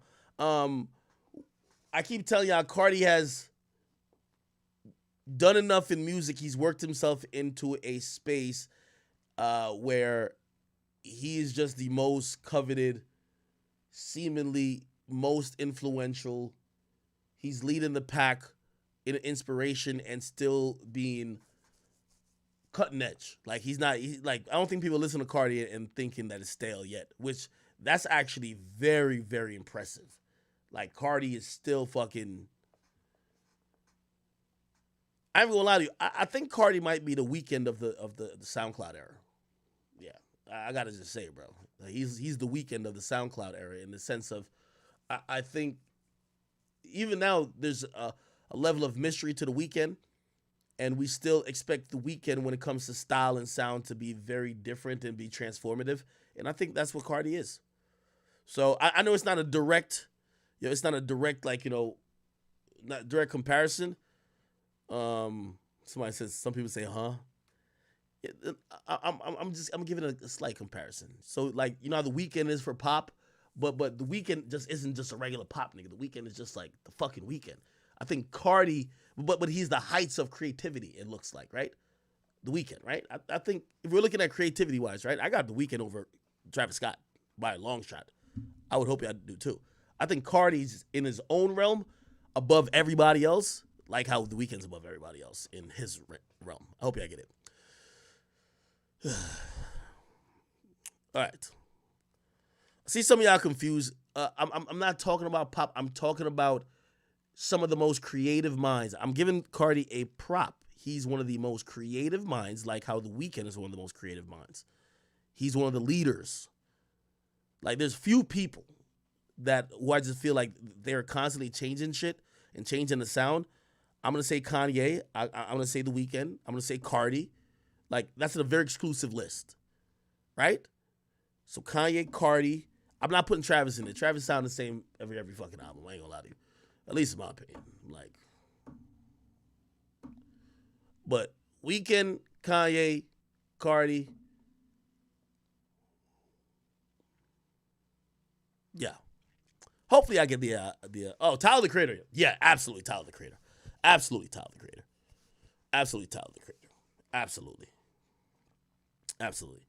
All right, people say, yo, Ak, you got to check out the new TYMB Feifei video. Say he's telling again. Is this guy like a serial crime fighter, bro? Like, what the fuck? Yo, I typed the nigga name in. Look, watch that. Look at this. Nigga, if I type your name into YouTube and this is the search results, TMB Feifei snitching. TMB Feifei snitching again. What the fuck? Nigga. Yo, nah, this is crazy. This is crazy.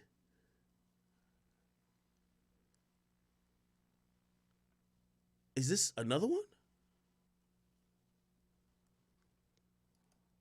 No way.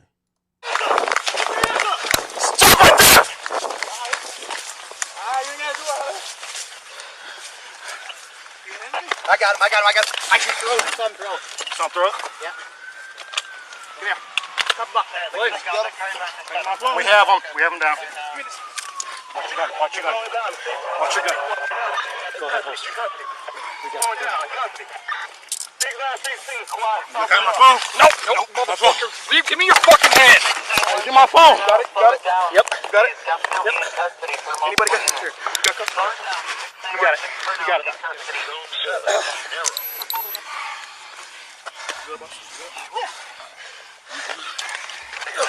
That's my phone. Here's my phone, sir. Here's your phone for you. Here's my phone. That's my phone. I wonder how many pants he got on this time. I think last time he had on 2 pants. Imagine if he had on 3 pants now. My boy might be onto a new trend. Got my phone? Either way. Got my phone? Car's open if you want. Got my phone, man. Get it. I don't get racist ass shit, man. Nobody's not racist. What'd I do?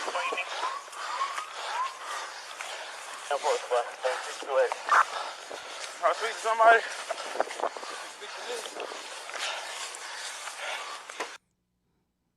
Did he just say, can I speak to somebody? That might be the code word. That might be the password. Can I speak to somebody? I live there. That was my mother. I ain't do that. Come on, sir. Work, boy. Please, sir. I ain't do nothing about that. I ain't do nothing. I apologize. I ain't just do nothing. Your dog was just gonna attack me, sir. 2007, okay? Oh. My dog was gonna attack me. I promise. Have a seat, man. My dog was gonna attack me. 734, you got a 60 call on yours. See my brother with the phone when the brother's girlfriend started hitting the brother and knocked the phone out of his hand. He hung up immediately and called 911. Brother's name is Noah Bruce and unknown what for.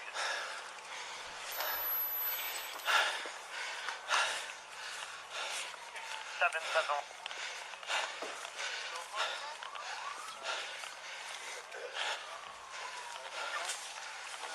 You got it, Swan? Yeah. You got it? I was gonna pull your Maji and fall chasing him through the fucking through the lot. He's the one behind him the whole way. Got the gun. Yeah, he's on toss it. Everybody's there, folks. You guys taking this? Yeah, we can. We'll make sure you're on it. All right. Hey guys, let me get your info.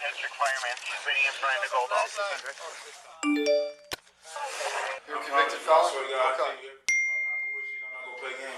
I swear that it was a dog pound from that line, bro. Okay. And my grandma was a dog right there, bro. I live right there in that building, bro.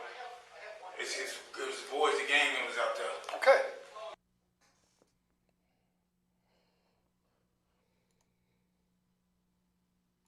Man, I fell down to my knees when the law came. Yo, this nigga always got his hand out.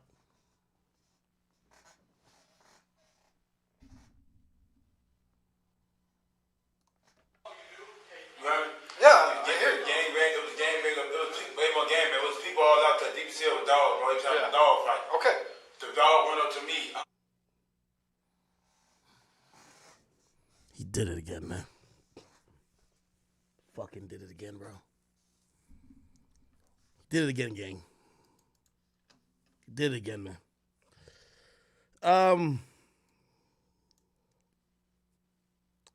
Somebody say, yo, Act dropped the little Act drill album. Coming soon, bro. I got some little Act music to drop, though. I got some little Act drill music to drop. I ain't even gonna hold you.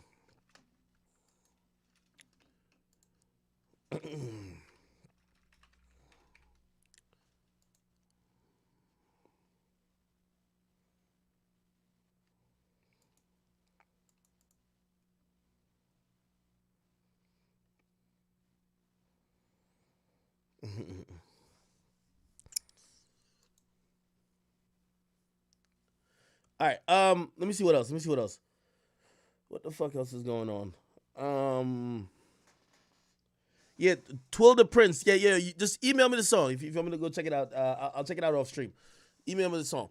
All right, people. I ain't gonna lie to you, man. I got a bunch of YouTube videos that I actually got to make. I'll be trying to recap all of this shit. Maybe I'll be back tonight. It's probably gonna take me a couple hours to get through these YouTube videos.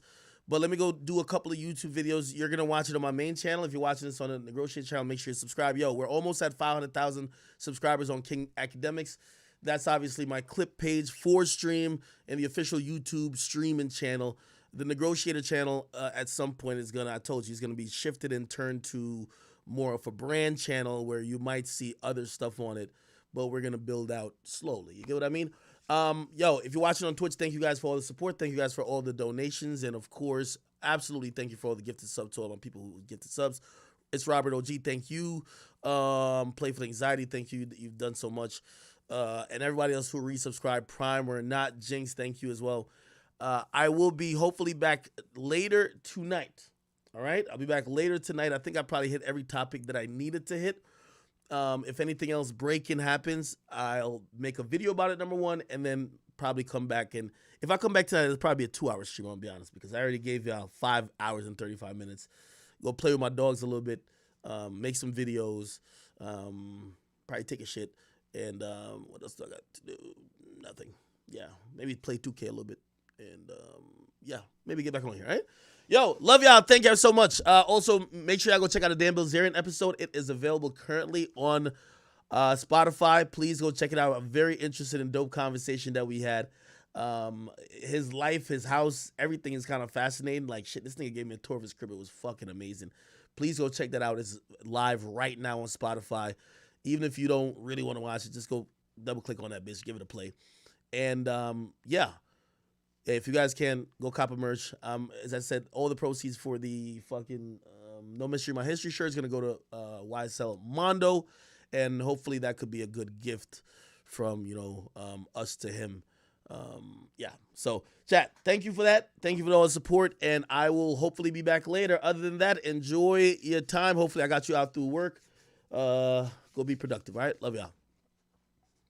Oh, let me host Kodak. I'm going to host Kodak. I heard Kodak is on. Is Kodak on?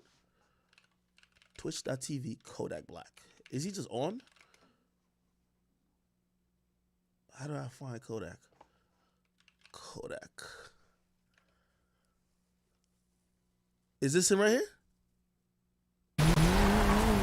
It look like kill a nigga on their blood, like fuck it. Hey, yeah. I kill one of their bases, like fuck it. Hey, like, yeah. Yo, I'll send it to you in the core. what's up, bro? You good? Yo, all right. You send it. Yeah, everybody, I'm gonna host Kodak Black on Twitch. Y'all go over there, show him some love. Tell him his boy Ack, is welcoming him to Twitch. Is glad he's here, and also is sending some viewers over to fuck with him. You feel me? Kodak Black SGG. Please, everybody go rock with Kodak. Oh, he's not accepting raids. What the fuck? I can't raid him. What the hell? I can't raid his shit. Wait. How? It says it's not accepting raids. How can I host? Host Kodak Black SGG?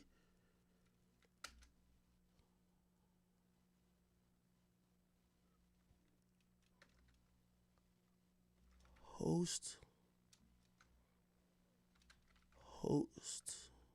Yeah, host is no longer a thing.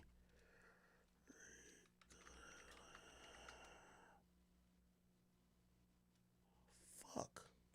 Okay, everybody just go to his channel. Manually go to his channel, please. Manually go to his channel. Okay? It's Kodak Black. It's twitch.tv/Kodak Black SGG. Go to his chat. Go follow it. Spam up in there that your Big Ack is sending him some love and that we love him and he's a GOAT. And hopefully he keeps streaming and putting out good music. All right? Please go show him some love. Oh, and by the way, since we're still on here, join my Discord, right? Discord.gg/academics. Everybody spam the Discord. If I'm ever not online, you need to be in the Discord. Discord.gg/academics. Everybody get up in the Discord. We have roles for subscribers. Also, if you have either donated on YouTube or you're a member on YouTube, I'm going to find a way how to integrate it that you guys will automatically have permissions. So you guys will have certain more permissions than other people. And if you're a female and you're verified, there's a chat queen permission for you. There's all type of good stuff in there. Great conversations, a lot of laughs, a lot of jokes. Go check out Kodak, join my Discord, and I hopefully see y'all tonight. All right, love y'all. Talk to y'all.